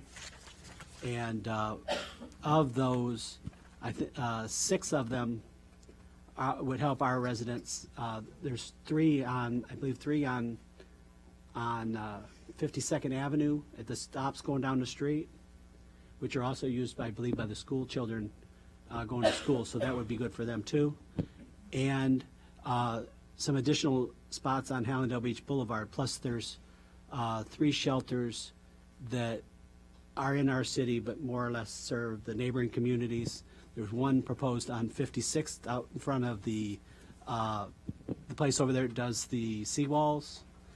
And there's 2 behind Dell Village over on 25th Street. But they would be out far enough that they wouldn't be able to use them to jump over the walls, so. Question for you. Where are we at with the, I know we renewed one of the bus bench shelter, the bus bench franchise contracts, but I know we have another one that is expired. Where are we with that, and how does this affect that? The bus shelter contract is, we've been doing it year to year, basically, because they pay once a year. They're down to, I believe it's 3 shelters left, because they were in conflict with things that the county had. So, and they're difficult to get to pay anyway, so. That's why we need to go out to bid, because Right. that contract has been expired since 2016. Yes. And there are other companies out there And that that's are. one of the ones that is on our list that's going to be done. And then the other one we have is also needs to be redone, which is the bus benches. And this would not affect the bus benches so much, because what they generally do when they put these shelters is they leave the bus bench there if it's a assigned bench to give more seating. They just move it aside and put the other shelter beside it. Or they move it whatever we decide we want to do. And most of these shelters some of the shelters on 52nd Avenue, all they are is regular park benches. So if we put these shelters in, we can take the park benches that are down there and use them in the park and leave it, and use the bus shelter benches in those locations. Because there's no advertisement on streets like 52nd Avenue, because it's not cost effective for the bus bench company. But yes, that is another one of the contracts that's in our list to be rebid. I'm just asking because I know that a lot of cities have been moving over to different companies, and Dade County just awarded a new contract, and they actually gave shelters to the company who's doing the benches. That's what I want to know, because I know that they're paying a lot more than what we're currently receiving from our Yeah, franchise we're not doing very agreement. good. I think we get $700 a year for the shelters and only $125 or $150 a year for the benches. Yeah. That's why I'm asking, just because I would like for us to start getting some of the money that the other cities are getting from their shelters. Okay. Does anyone have any questions on that? No. Yes, Mr. Larson, do you want this on the agenda for approval of the Yeah, amendment? if they have no issues with doing this, it would be fine to put it on there for approval. I can go on as a resolution on the consent, yeah. Number 22, discussion authorizing the town manager to attend National League of Cities Conference in San Antonio, not to exceed $2,000. Anyone have any questions?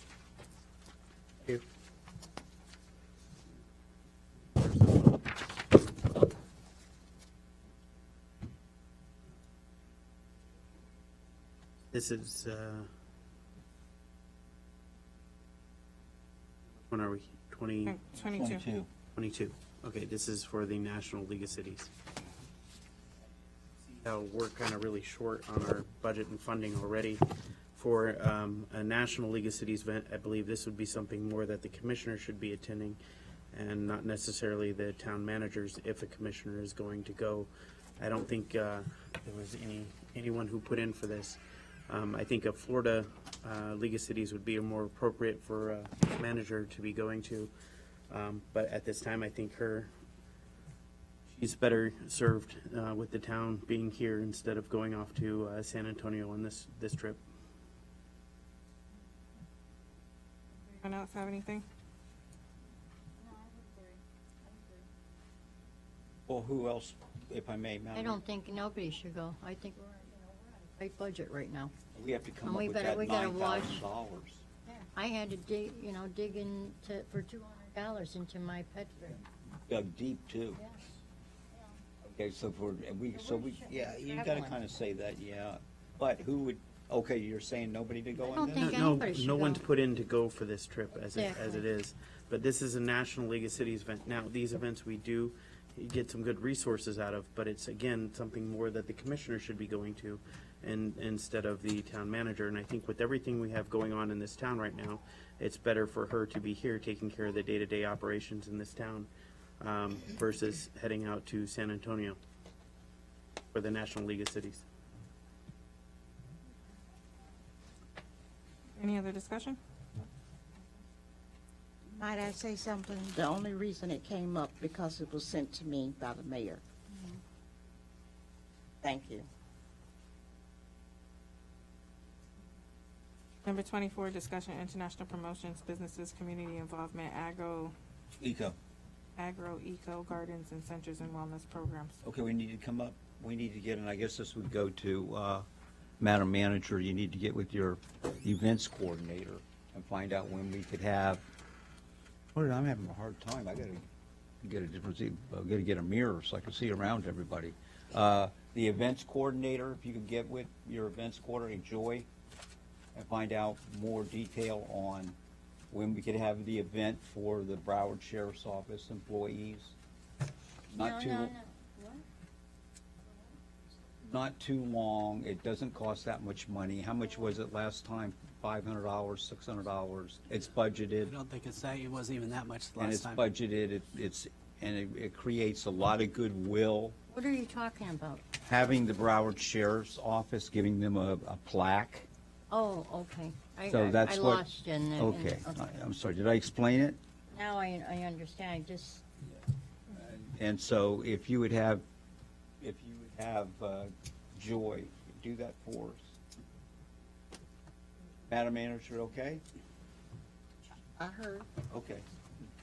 B, authorizing the town to enter into an eco community garden agreement with Capital.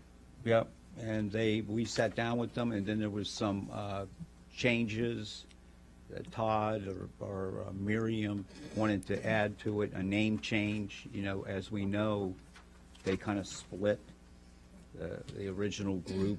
Now they're two separate groups. And so I think Miriam said that Attorney Ryan has that agreement, and there was just some minor changes. And it's been approved, and it's It's ready, been- it could be on the consent agenda for, as a resolution, approving that agreement. Okay? Memo, May I say something? go ahead. I just want to make this very clear that, and nothing against you, Ms. Manager. You're doing a great job. But as far as traveling, I'm totally against it right now. This town we are on a budget, and we have to be careful of our spending. You know, we've been spending way too much money, and it needs to, you know, we have to be careful, and that's all I'm going to say. All right, listen, I totally agree, because right now we have to figure out where the money's gonna come from some of these things, especially in light of the fact that, you know, we had to pull $700,000 out the reserve just to cover, reoccurring expenses, i.e. contracts and salaries and things, so, yeah, we definitely need to deal with, the spending.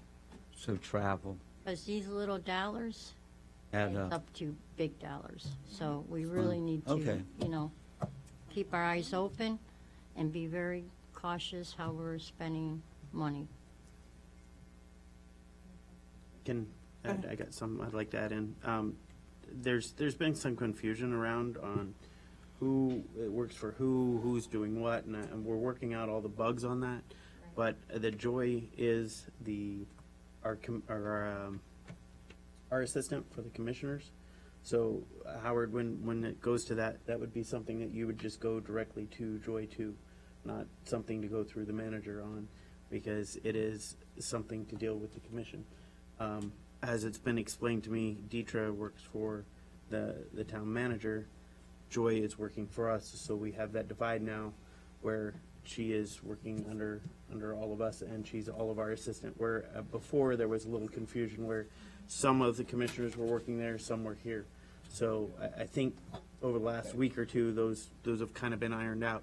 If I'm wrong, correct me on it, but I would disagree with that, but because as an employee, all the employees answer to the town manager. And, she's an employee, chain of command should be through the manager to that individual.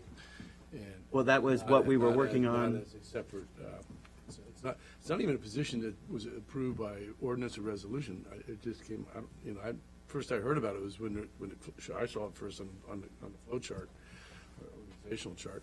So, I mean, if there's a person who has distinct duties, responsibilities, that should be defined, qualifications are always important to know what qualifications are, and then what department that person is. So what you're saying is anytime I need anything done now, instead of going to Joy, who is our assistant or secretary, I'm going to have to go through the town manager. So when I need, say, the budget printed out today that I needed a copy of. No. So- If you want to work where there's a line of communications between the commissioners and that individual for projects and things like that you want to do, it should be go through both of them, but that position is a separate employee position, and all the employees are under the town manager as per the ordinances. But I'm just trying to clarify, I shouldn't have to go through the town manager to get something done through my assistant. And that being any of the commissioners for that matter. Chris, in the Excuse past- me, and that is not the case. But what I think the attorney is saying, that the employees fall up under the town manager. Because you can go directly to, I never said come to me to give it, but I've also asked that I know what is going on in case there is something that jointly we need. The budgets, everybody received a budget that was bound, and I think, did you? So, but if you need a copy of the budget, the budget director is, he's the finance director is there, and he could have gotten it for you. I don't think he's saying that every little thing that you all need to go to her has to come to me, because I've never said that. Well, that's the way it just came out. It was because what the vice mayor was asking for was just something that our assistant should be doing for the commission. But your I'll assistant, I explain that. think what they're saying is work for the town, and employees fall up under me. I understand have that. never stopped anybody from going directly to Mrs. Brown. I've never done that, and I never will. Okay, maybe I could shed a little light, an issue that came up, Jeff, and I didn't know how to handle it, still haven't. Okay. Where all of a sudden you have maybe one or two people taking all the time of the assistant, and it doesn't just seem to be fair in that regard. So the only one that could be like a mediator and kind of do it fair with everybody is, I first heard about it from the assistant manager, where he said, we need to, and he came up with numbers. And I think that's what I would look at for, so that if availability, you can stand in line. For example, now I know I've been waiting online for a long time for different issues I'm working on, and the person is gone. So now we have Commissioner, I'm using an example, I'm not saying she would do this to me, but we have Commissioner Cohen. So now, and we haven't even heard what she's going to do. This is all brand new. She pushes her way in, and again, I get pushed to the back. It was all about maybe we all can be treated fairly. Okay, well, Where it's not one person. it was made very clear to me before this meeting today that I'm no longer to go to anybody except for Joy. And because some feelings got hurt, and all I have asked another staff to do was to print out a resolution for me that I had to send to the OIG and scan it in. So because I asked for something to be done today, now I'm going strictly to Joy. So that made a divide today. Yeah. And some feelings got hurt. Some people took things personally. Again, there's too much emotion going around this place. Yeah. This is business, guys. You got to toughen up, put on your big boy pants, and deal with it. And girl pants. And girl pants, whatever. Doesn't matter what gender. Just, you got to buck up and understand this is a business. This is business. You got to take your emotions out of this and your feelings, because it was nothing personal, nothing at all. It was access to my email is what the whole thing came about. So I have an assistant that I can go to and get things done. That's the only person now who I can go to get things done. That was made clear to me by the manager today, so everybody knows. And all it was last week I had her, Deetra, print out a ordinance for the OIG And that I had what's to wrong send with off. that? So The well, only apparently thing- now it's okay. It's Excuse me. okay. The I'll only be going thing I straight- Let him said, finish I'm first. Let him talking. finish You first. gotta Hold on a wait. second. It's my turn. please respect me and I'll respect I do you, respect Commissioner. you, and I've always given No, you I don't respect. think so. I've always given you respect. Today that changed when you disrespected me earlier and you tried to make things personal that never have been. Okay? So access to my email was what this came about. Okay? Because I don't want too many people having access to my email, especially when information's being sent that specifically states on it. This is not to be shared with anyone. Okay? So if 3 different people have it, you know, and yeah, I didn't realize the email went to everybody. I thought it came specifically to me. I didn't open it up and see that it all went to every one of you. I didn't know that report came out that way. So that's why I asked for it. That's all it was. And it seemed to go down another path. So as commissioners, guys, I just want to make you aware, if you need something, you got to go to our assistant. So that was made clear to me today. So I'm done now. You can speak. I take the field. Okay, I'm gonna put my little 2 cents in because this was an issue. And we all know that we've had issues in the past with getting our information from our assistant before, when the town has always had assistants for the commissioners, whether it was Jose, whether it was, Sonia, Meg, and things like that, and we were always able to directly go to our assistants to get whatever we needed done from our assistants. I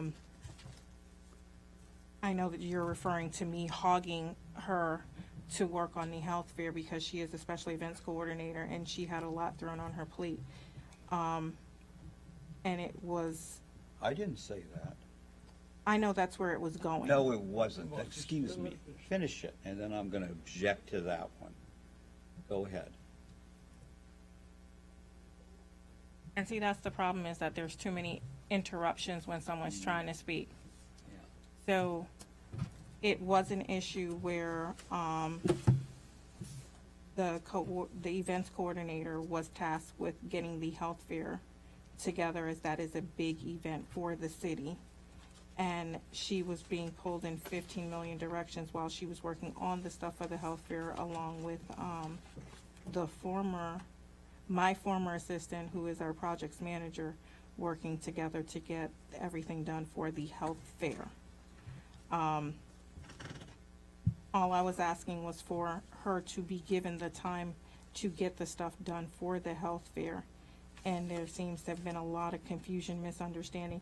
In the past, this commission decided, after the first year that we were contracted with Rao and Associates, the former city manager said that he told Jose not to give us the emails from Grau and Associates regarding some of the issues and problems that Grau was coming up with, because of the fact that the city manager had oversight over our assistant and directed our assistant not to provide that information. And at that time, when that came up, the commission took a stance on this dais that the commissioner's assistant was to be separate and apart from the city manager, as to keep this from happening again. And so the commission took a stance, and that's how it was moving forward, that the commissioner's assistant was to be separate and apart so that we would not have that situation. And again, we seem to be having this issue of access to staff. And I'm like, we went through this in the past before, where we didn't have a direct line of communication with staff members, and staff was having issues with those in charge, whether it was their direct department heads, whether it was the city manager and whatnot, where they were not allowed to talk to the commissioners. The commissioners are here for a reason, to be the liaison between the community and the employees of the town. And it seems like even with these new organizational charts and things that are going on, there seems to be like everyone's going in different directions, when the whole purpose of everything is to serve the community and to provide the best services to this community. So I'm not sure where things are going. I'm not happy with what I'm seeing. I don't like, being summoned in to be told what I can and can't do as far as having a conversation or working on an event. I sat here basically for 2 weeks till 2:30 every single night trying to make sure that this health fair was a success. And I'm doing it out of my time and my energy. I'm not sitting here directing staff to do it. I'm here working with staff trying to get these things done. And I just don't like what I'm seeing and what's going on right now at all. Excuse me, may I Yes. say something now? Go right ahead. I don't think I have instructed staff at all to not talk to you all.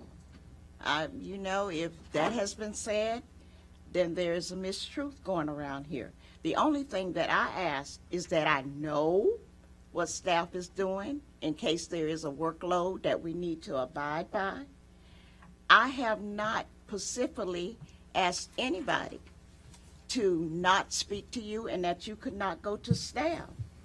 The only thing we ask, because there have been assignments and tasks given that we didn't know about, purchases being ordered to be done and we did not know about, and processes were not followed. That's the only thing. Because I have not asked any staff person. You can pick up the phone and call any of them or email them. I have not stopped them from talking to the commissioners. I think they're in here all the time. So I don't know where that could have come from. And if staff told you that I directed them not to talk to you, then that is a mistruth. So there was one issue with a purchase that was, I'm hoping is currently resolved and is water under the bridge, because it was an issue that should not have come up because of the fact that it wasn't right for where it ended up going. And Are you talking about the purchase order that was not issued for the items that were purchased? Is that the one? the shirts, the Yes. shirt order. There was never a purchase order issued. The item was not right for presentation. It was a quote that was received, and so I'm not sure, I think that's on us, for us to do better training, because the person that was assigned to the task and the person that presented it were not one and the same. And the person that was assigned needs better training possibly. I don't know. I mean, I know that YouTube videos were created and handouts were created as far as teaching the new person how to do the purchasing. And I don't know how long it takes for someone to learn and grasp that concept. You know, I'm really at a loss, because it's like because the shirts were still ordered without a purchase order, and that was not followed. So I'm at a loss here, because I'm not sure where you all are coming from.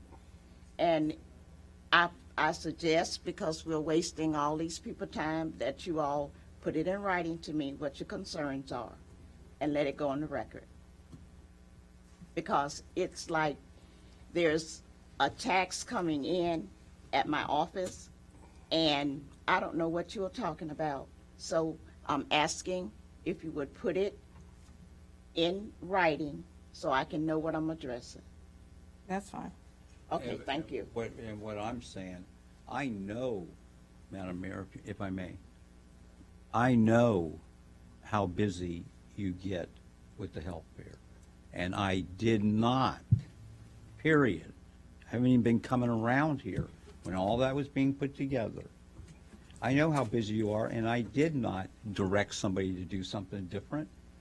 I'm just saying there has to be an order where projects go in line. That's all I'm saying. Then you have the unexpected, and that is a crisis, and you've got to get that right in, and everybody here would feel the same way. So that's all I'm saying is we have to stretch it out and be reasonable and look at what we're looking at so that we all, there's 5 of us up here that have the assistant.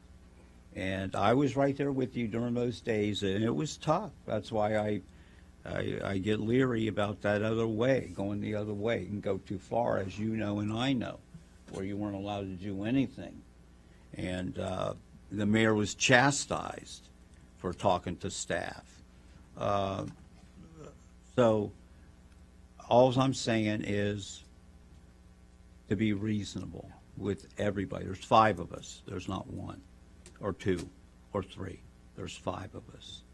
And then I just heard from Jeffrey. I didn't know Jeffrey was going and asking Joy for those things. And so we all have to work together. That's all. That's all I was saying. Oh, and you mentioned the OIG and sending the request. Chris, what is I need clarification because of the fact that I know that they're requesting information from my personal cell phone and personal cell phone and computers. And so I need clarification on whether or not Mr. Williams can handle that. So that way I can get those requests in, because right now I'm I not don't know feeling that it's comfortable. necessary. It's just a matter of going and giving them the information they requested.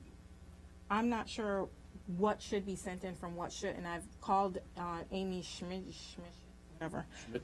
I've left several messages for her because I'm not understanding what her requests are, as far as there are a couple of items that she's requesting, and I'm like, what exactly are you looking for? Are you looking for letters? Are you looking for what exactly? Because I'm not understanding. Well, I sent a memo out that states what, the definition of the public records, and then. No, but her request was very broad. Well, often they are. No. And they Her can be, request, what exactly is she looking for as far as any emails and text messages regarding the election? Is she looking for every email that I sent out? Is it the emails from the supervisor of election sending me the voter registration list? Yeah, the things What that- exactly am I supposed to print out I- all 6,000 emails where I said, hey, vote for me? Right? no, It's a little broad and excessive. no, if you're talking about it with a town person or anybody else about a Okay, town that's matter, that's what the definition is. And it is, if you. That's not what it said. I know that's not what it says, but But that's what I'm saying. That's why I asked for clarification, because, Yeah. I mean, literally, am I printing every single record from the supervisor of election because it was related to the town of Pembroke Park's election?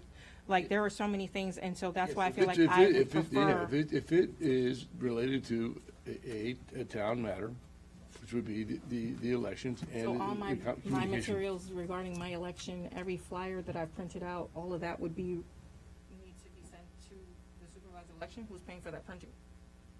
Because that's 6,507 flyers. and that wasn't a town matter, Chris. That was, Not a town we were matter. running individually as people of the town, and so were other. But if you're communicating with the supervisor election on a town matter, No, as a candidate. A candidate, I mean,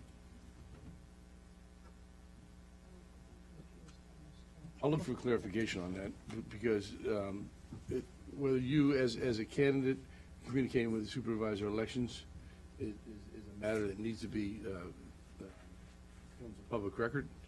I believe it becomes a public record because you're asking the supervisor of election for information.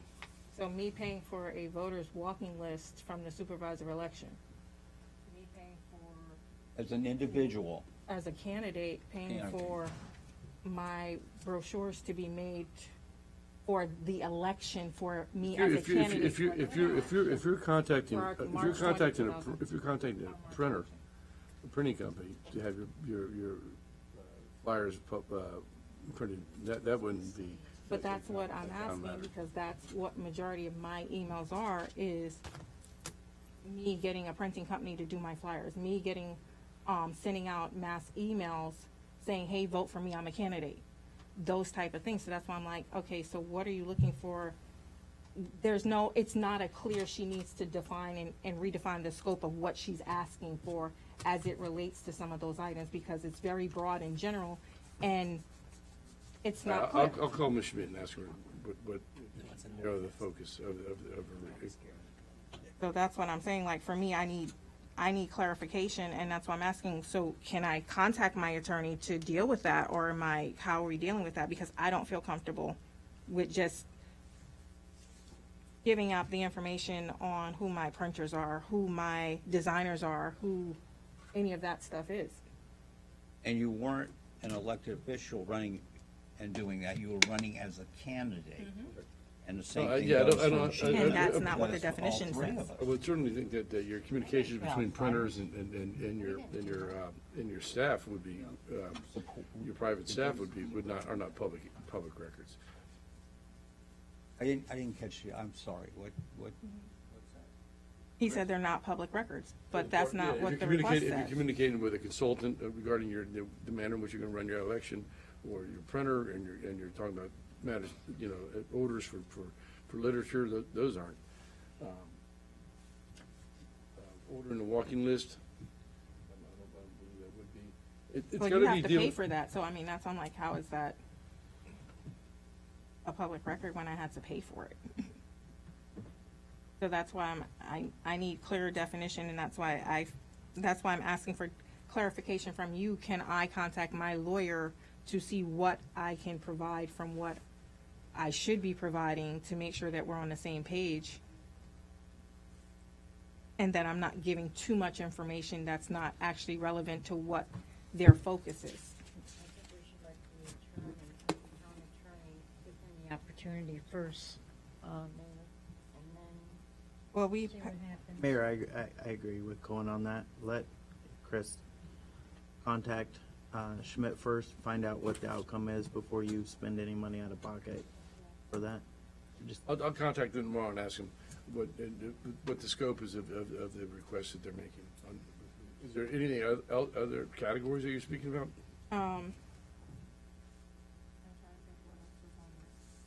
I'll have to look back at the request and see. I know I provided both the stuff that they requested and then the stuff that you requested, as far as they were requesting, I think like 6 months worth of, all grant stuff. And I know we had asked, it was asked on this dais for, all communication. And so I know I provided that to the city manager, all communication for DC Strategies, which was not the scope of what the OIG was requesting. I know there was 2 separate requests. I'll have to look and see what else that was being requested. But can I Yeah, suggest? could you get to me tomorrow before I call her and let me know what I'll other issues let you you have? know. Because I like to only have to ask her one time. Yeah, but the same thing, Chris, I asked you also, okay, and you have to respond to us because we are asking you. I know I called you the day that Agatha, our Madam Manager, okay. So will you, I think Shira's right, but I think that it should be with our attorney first. And then if that doesn't work Give out, our then we attorney go. the opportunity Yeah. first. That's right. Right. Wow. All right, 24C memo. Wait, Oh, Ms. sir. Smith, I'm still confused with, when it comes to Joy, Ms. Salters, you still want us to report to you first? I or- have never asked that. You all have always had the permission to Okay, go so we straight can go to Joy. directly to her. You You can just go wanna know- direct, I think, haven't you been doing that already? Right, but I don't So know if what it's a stopped? problem or not. So when No. did it stop? When did Oh, it when all stop? this came up, that's something I Okay. didn't know about. But when did it ever stop, Commissioner DeVille? What do you mean by stop? Haven't you always been able to go to her? Right, that's what I'm Have saying. I Now ever that said I'm don't hearing new go to her? information that Okay. I was doing it the wrong way. No, you're doing it the right way. So you just want to know what she's doing, but she still Exactly. reports to That's us. all I'm asking. Okay. Yes. And I But thi- Joy and I have worked things out. She's coming to me. So it's fine. I have not asked anybody not to contact her. That has never been the issue. all of you have always, who wanted to communicate with her, been able to go to her. That's what I'm doing, getting clear. And that's not stopping. Here's our problem, commissioners. When you have the manager be fair and look at it, she can. I can't call you up and say, hey, Ray, it's my turn, or hey, Jeffrey, it's my turn, or Madam Mayor, it's my turn. We can't do that. That's our problem. We have to have her or somebody as a mediator. Maybe it might have to be Joy.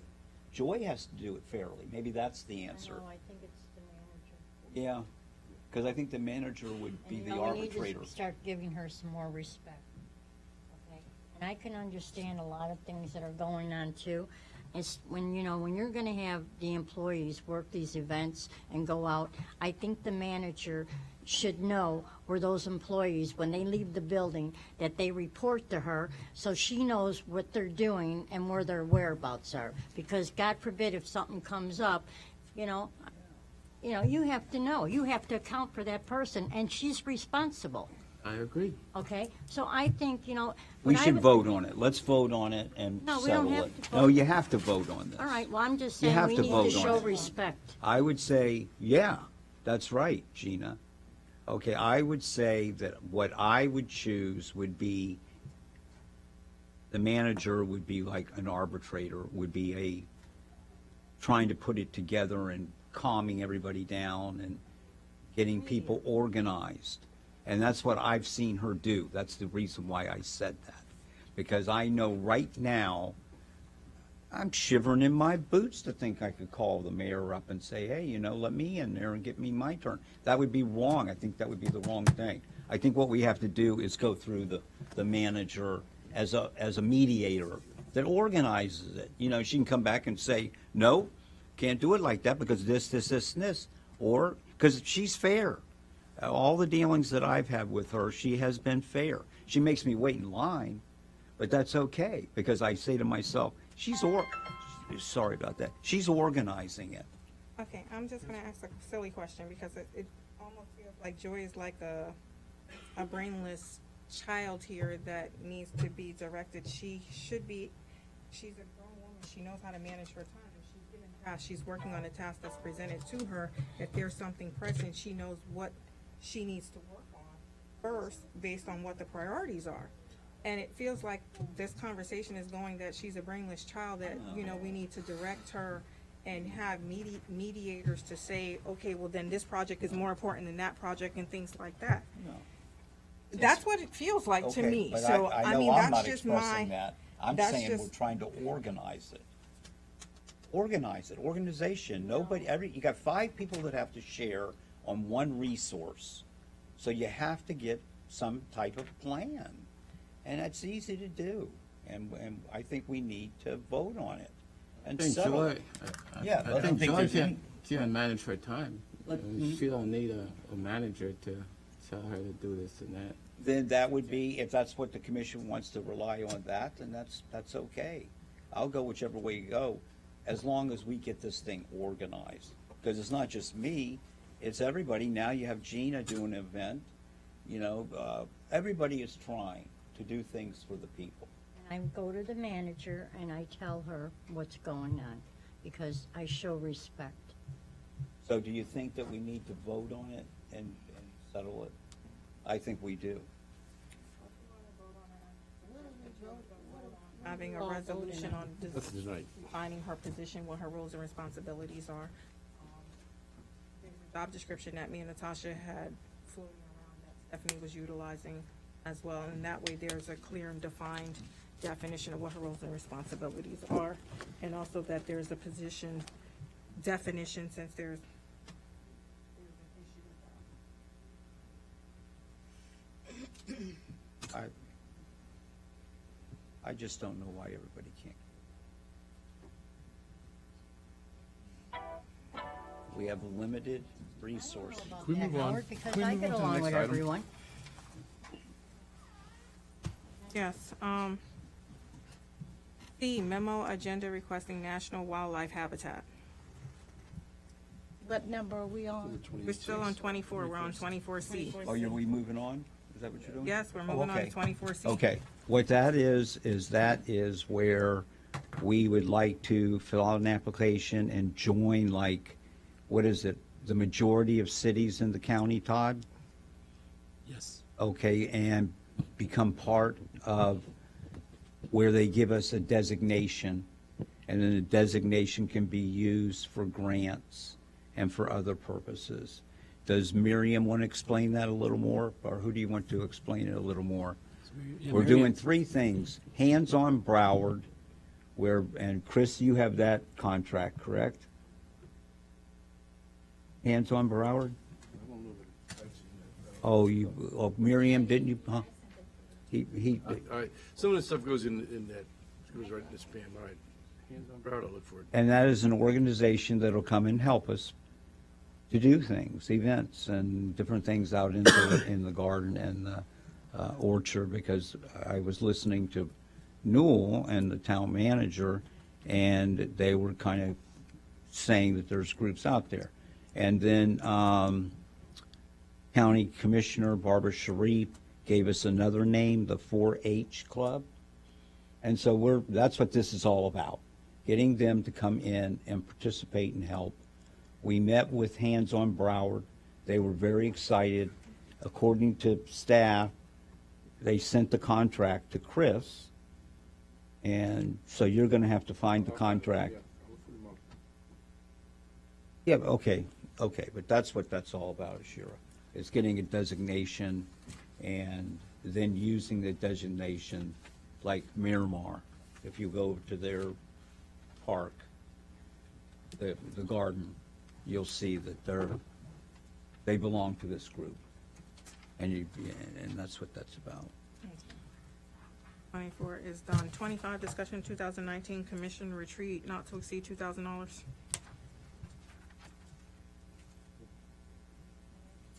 Like to have the retreat December 13th. And I think I've talked about this since September. December 13th. Right now, I'm working with our HR consultant in planning it, and there will be some business items on it that we need to discuss in order to move forward if we want to by February. I have some concerns about this, this retreat when it applies towards sunshine, because we're having It would be advertised. That's what you should say. I just want to say, what are the rules for It would sunshine? be- Yeah, it's, sunshine rules? well, And here- it's not a retreat for a party or anything, it's a working retreat. Every town, every county, they have them. It's really a working retreat. all right, just my concerns is it's a off-site meeting, you know, or is someone gonna be taking notes? Yes. It's a public forum, so, you know, the public's invited. We have to invite the public, and yes, it will be taken, minutes will be taken. But you all agreed to have it, but if you want to cancel it now, you can. Just my concerns were all sunshine on that. It has to be publicized because it'll be all five of you together. So it has to be publicized and advertised, and the public is invited because of the fact that it's going to be more than one of you. And that's the sunshine law, it has to be advertised. Where is this retreat? Accessible to the We're public. still, the HR person and Deidre are looking at sites right now. Do you have any sites in mind that you've heard of? We were looking into Barrett College, and what was the other one that you had said, Todd? I said, there's a retreat in Davie that's it's a public building in one of the parks. We're trying to find a place that will be free. If not, we just come right in here. Can I suggest something? What about across the street? We've been over there before, we've used their facility. The peninsula, Yeah, right? yeah, and it's nice over there. Yep, I just don't know about allowing we'll have to find out if they allow the public in there. Okay. They have a big, Is that the assisted living? Yeah, they have a Yes. big community Beautiful. room. And this would not be overnight, would it, or just during the day? No, just during the day. I think that would be big enough, because it's a big place. Yeah, we've I had wanna meetings take a in there walk before. over there, We did the BSO meetings and stuff. talk to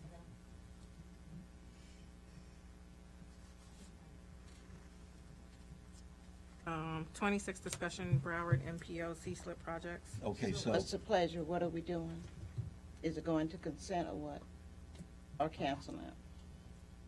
I guess. it's going to consent. My availability though for this. Maybe I can do it that way. And I think we've advertised the date since, since September. Really, during the retreat, we advertised the date. I mean, when we were working on the budget.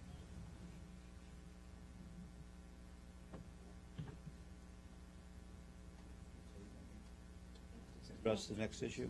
What? What number was that? That was MPO. MPO's next. So we met with staff, MPO, Todd and I. We went over everything.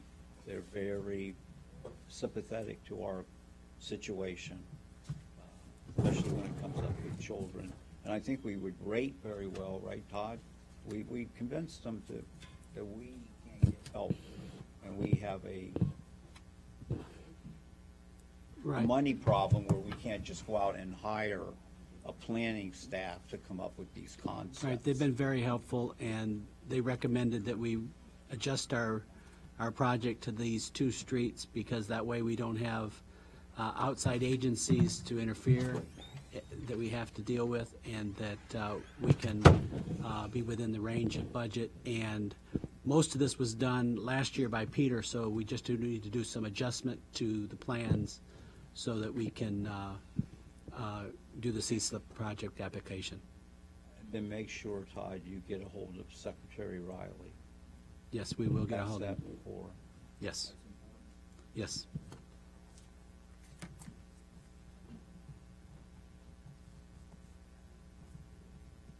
Are we good on that one? Mm-hmm. 29, census 2020 census email signature graphic for the town. What's What we that? wanted to do is show you, the census asked us, so they're asking all towns, municipalities, and you can see how it would look, but they did one up for us. If you look, it says census 2020 is the second page, and they would have our information, everyone counts in Pembroke Park. But to show you how it would look, it's on the trailer of Broward County, and they are asking us to use that until the census is over. Right, because on the new way that they're going to be counting, they're going to be counting partial year residents. And if we can get the seasonal residents that are here more than 3 months a year to sign up for the census, we'll get funding based on that. So we need to be pushing that, since we have a large seasonal population. Before, we never got any credit for them. And that's how the logo would look on the second page. Instead of Broward, you see they have already have everyone counts in Pembroke Park. Up on, if you look here at Broward, They just put it in the bottom. they of the- just put it right under the bottom of your trailer.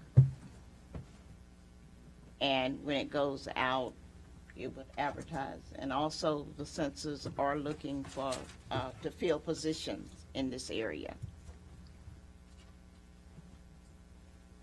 It's only on email, they're not on. It's only on the yeah, email, not on the stationery town or anything. stationery or anything, just only on our emails. That's all. And it would just be in, with all the other municipalities in the county around here. But it's up to you, your decision. Does anyone have any objections to using the census email in their signature block? No? I don't think so, as long, if we can get more money, because the way I'm hearing it, the tourists will be counted if they reside here. Is that the way Yes. I'm hearing it? That's right. The And snow- you're talking about yes. thousands of extra people for revenue count and state revenue sharing and federal revenue sharing, it adds up. In the past, they had not, but they have added it in now. What people refer to as snowbirds can count for the time that they're here, and that will add to the money that we potentially can get. About 12,000 of them.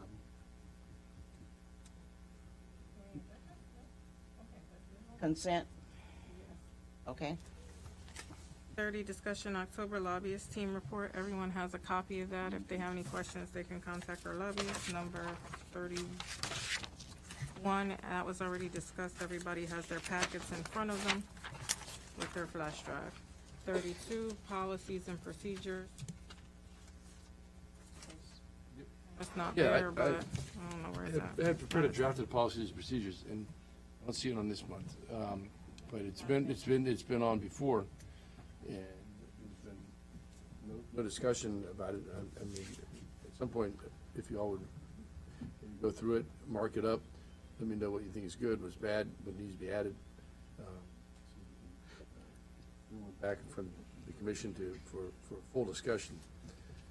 That might be pretty good. Did you send it out to everybody tomorrow? Yeah, will do. Thank you. Next one, Pembroke Park Cares 501c3 update. We were supposed to put this on for the agenda for the, to ask the Ethics Commission, and didn't make the agenda, so we'll put it on this time.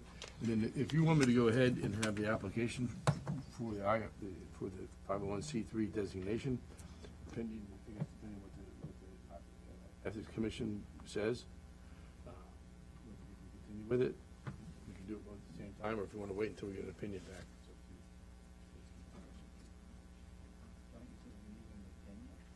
That's what, it was brought up Waste money in some discussion earlier that Report. I know that when Ms. Carper brought up, she said she mentioned it to some people in Tallahassee, and they had raised opinion as to whether that was going to be permitted. And so we have a easily ask them about if it's going to be permitted, and if they say yes, then we go forward. So you're gonna get the letter to Jody Breeze, or? No, you who are told me, going- you told me Jody Breeze, a couple of you all said, you asked Jody Breeze about it, and she said it was okay. No, this is in Tallahassee, that's the commission in Going to the Tallahassee, yeah. AG, Well, it's really, there is a commission on ethics, it's separate and apart. Commission on Commission on From the- Ethics, okay. From the AG's office. Separate from Okay. OIG. No, because Rebecca O'Hare said to contact the AG's office, but then it came back to contact the OIG, but then when we went to our OIG training, we had the discussion with, Jody Breeze, and Jody Breeze said, yes, it was okay, and as a matter of fact, that Hollandale also, had their 501c3, so that's why I wanted clarification as to who we're contacting, the OIG, the AG. No, the commission on ethics is Commission on Ethics up in Tallahassee. what Ms. Carper brought up in her email. Okay. 34, discussion marketing for newsletter for the town of Pembroke Park. You have 3 quotes here for someone to do the newsletter. You have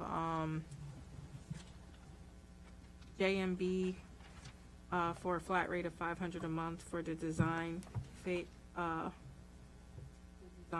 the newsletters, as well as other things, including managing Facebook, doing our brochures and booklets and all of that stuff. The second one is high-powered graphics. That one is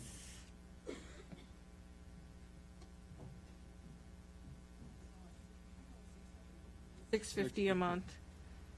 And then, the other, Where did you see that on there? Because I was looking on that one and I didn't see it. Till... it's right above the picture of our logo, of our monument sign on number 124. Oh, I page see it. six. Okay, never mind. Sorry, Okay. missed it. And then all the other stuff would be additional. And then the third one was,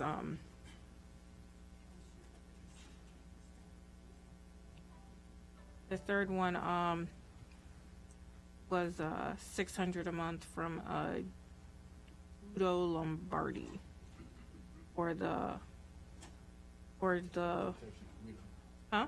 We don't, Oh, okay. So, like in the movies. oh. Okay. So he's, 600 a month for the newsletter and then his additional fees and things like that as well. So this is budgeted. We have, I believe it's 10,000 in the budget for our newsletters. And, I think Ms. Brown is recommending, Jessica JMB. I would like to look at this, 'cause, I didn't really get a chance to. Okay, well, it's not until next week Okay, anyway, so, okay. I mean, it's just so that we can get our newsletters done, because we need to get a Christmas newsletter out and a Thanksgiving newsletter, because that's how most residents don't know about the event, so. If you guys could pick somebody for next week, we greatly appreciate it. Is there anything else? Oh, we love being- Going on the consent? No, No, because they gotta pick somebody. But it she wants will to- go on the Those business. prices monthly or? Yes, those are monthly. 500, 650, and 600. But with the 500, you get most of the services that the other ones are charging additional for. Yeah. The other two look like they piece it together to base price plus extra.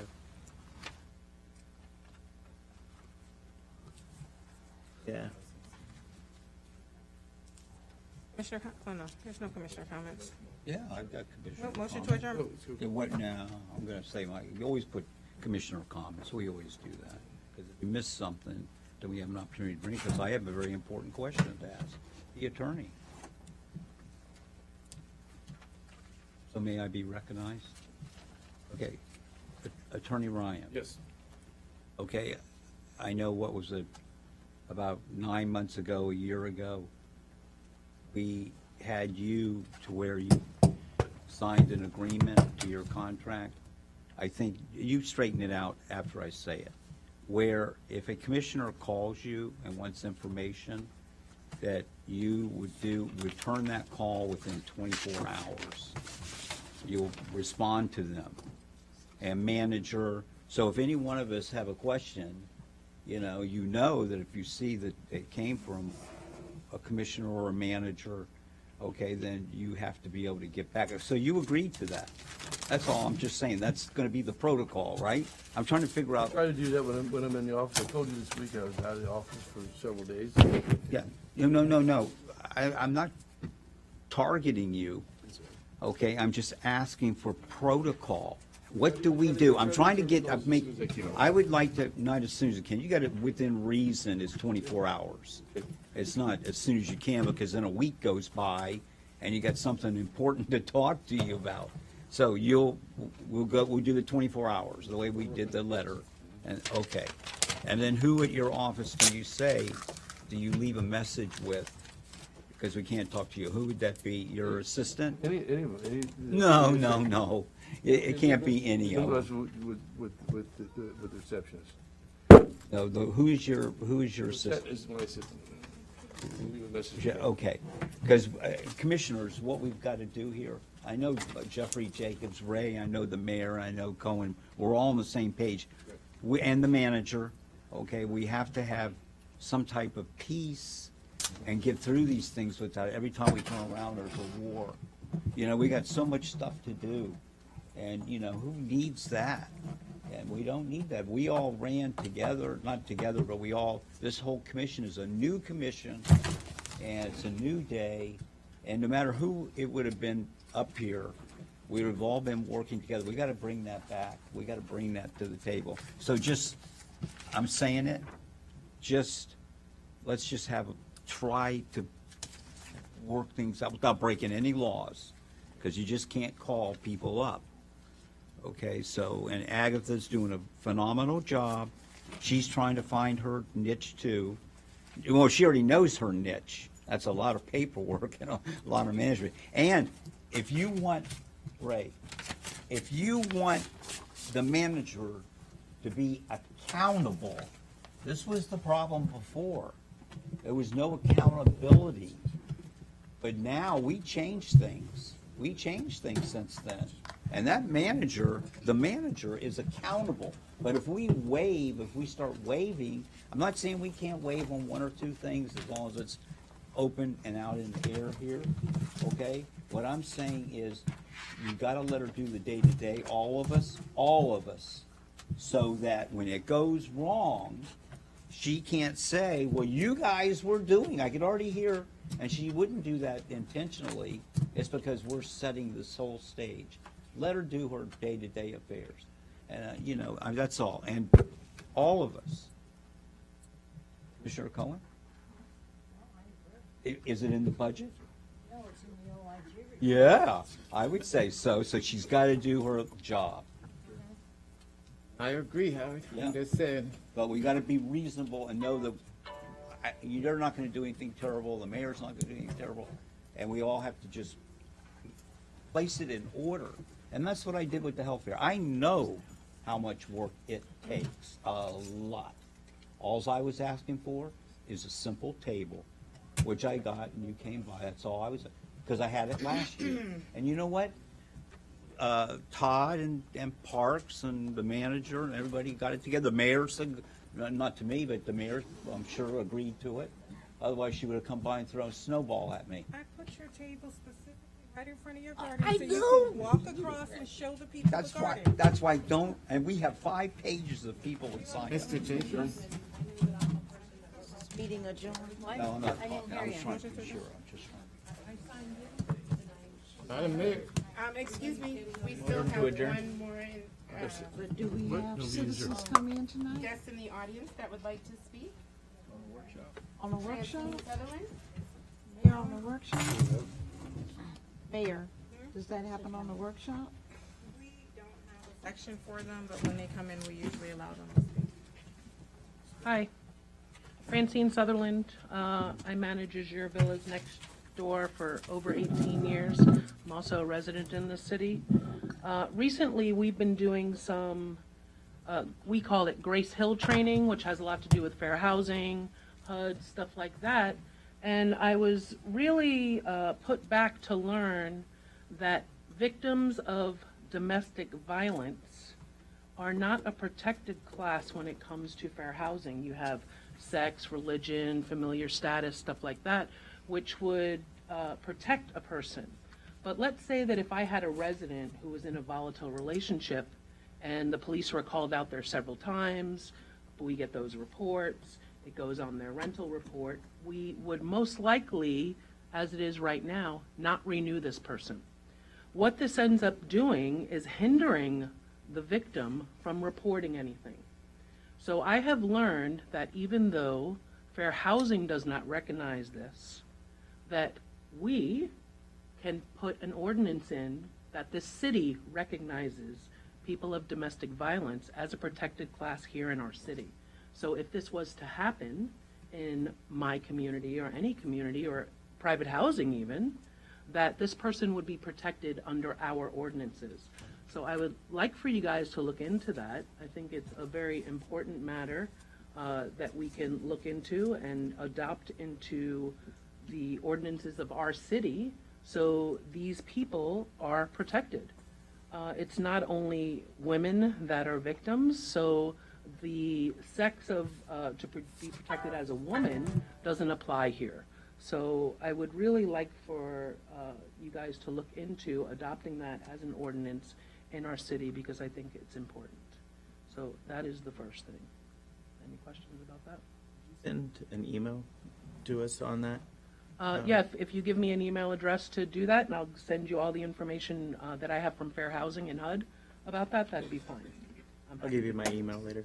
Okay, great. The other items that I wanted to talk to really pertain, the first thing that I want to bring up is our community, much like other communities down on 52nd Avenue and probably throughout the city, were kind of roped into this AT&T development that's been going on in the city, where they're running fiber optics and they dug up our properties. And I know that on my property alone, they started their work without even getting our permission, let alone pulling a permit or anything else. It's still not done. It's been months now. I could show you, miles of emails that I've written. I know that you guys are trying to get Mass Tech to even close out permitting, right? The permits are still even open. It's ridiculous. Yes, So- we've had some issues Right. with them where they did damage and to get them out, to get them to do They the did repairs. Several things. And they that finally my have side come out won't. to fix those this week, so. But if you have issues that you're still having problems with, just provide Stephanie and I with a list, Well, I and have we'll a- add it to yeah, I our have list that of the for ones you we're here. dealing. Not only do I still have problems existing on my site that I'm having a really hard time getting them to finish, I know that Lucy shot me an email this week telling me that the permit is about to expire. So they're not even closing out the permits. So if the permit becomes null and void, where does that leave us? We didn't give them permission to start this work on our property. The work was started, and then really we were left with no choice. They trenched all along 52nd Avenue. I called Jeffrey when it first happened, and he came and did a stop and everything else. But there's still a tremendous amount of work on my site, I know, that still needs to get completed by them, and it's just not. Masstec apparently is notorious for not closing things out with this city. So, we have to collectively pull together and make sure that if they're gonna do work in our town, that they do it right and they follow it to the letter and they're doing their permits correctly. And they're working for AT&T, so, AT&T can't just act like they're not have no responsibility with this whatsoever. This is their contractor. So, if I have somebody on my site doing something, I'm not gonna go, well, it wasn't us, it was them. It was us. We contracted this person, so, you know how stuff floats up. So I take responsibility for stuff that happens on my site. So I do have a listing for you, along with a property map of my site, which has all above ground cables and stuff still on it. I had to stop one of my staff yesterday. He started trenching back there just to bury their cables, because the cables are this big, and it's a tripping hazard, and they need to come and finish it. There's open holes on that they left. It's just not right. So if you guys can assist in that, it would be great. I'm sure they have a number of open permits in the city. I know my property is not the only property that they began work without even permission from anybody. They just started digging, right? So I know that. So, if we can get them on board with coming in and finishing up everything that they've done in this city, my site and other sites, combined, it'd be a beautiful thing. So I do have this for you, Todd, okay? Okay. All right. The next thing I want to talk about is the old FP&L poles that are on 52nd Avenue. It has now been several years since FP&L came in and put in the new poles, took down all of the wiring off of the old poles, and put them on the new poles. But we still have to look at the double pole issue. The old poles are leaning. It's an eyesore. Why haven't they come and taken them up yet? Why is this being permitted to go on and on with no end in sight? I don't understand that. So this is something else that needs to be addressed, the old pole removal.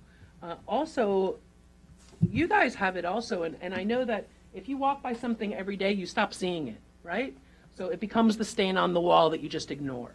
So across the street from where the bus stop is, just before 33rd Street, and here, right outside Town Hall, you have two places where wiring is hanging down so low from street to street that I've never seen it this low. The one down by the bus stop is so low that if a semi-truck drives down 52nd Avenue, which we get, they're rubbing up against this big base that is holding the wires together. So why hasn't that been fixed, to be taught at least, right? So if we're not holding people accountable for the jobs that they do, they're never going to fix them. So I don't know if you want that also, Todd, but Yeah, just give me the. I marked on here where the old poles are, We'll where the follow- low-hanging yeah, wires We'll follow are. them up, and we'll send them letters, and we've been doing a lot of stuff now lately with code enforcement with them to force the issue. Yeah, I also spoke to Jeffrey a couple of times. I know that he's looking into it, but right on 32nd and 52nd, there is a green box, which I don't know if we've been able to determine who it belongs to or not yet.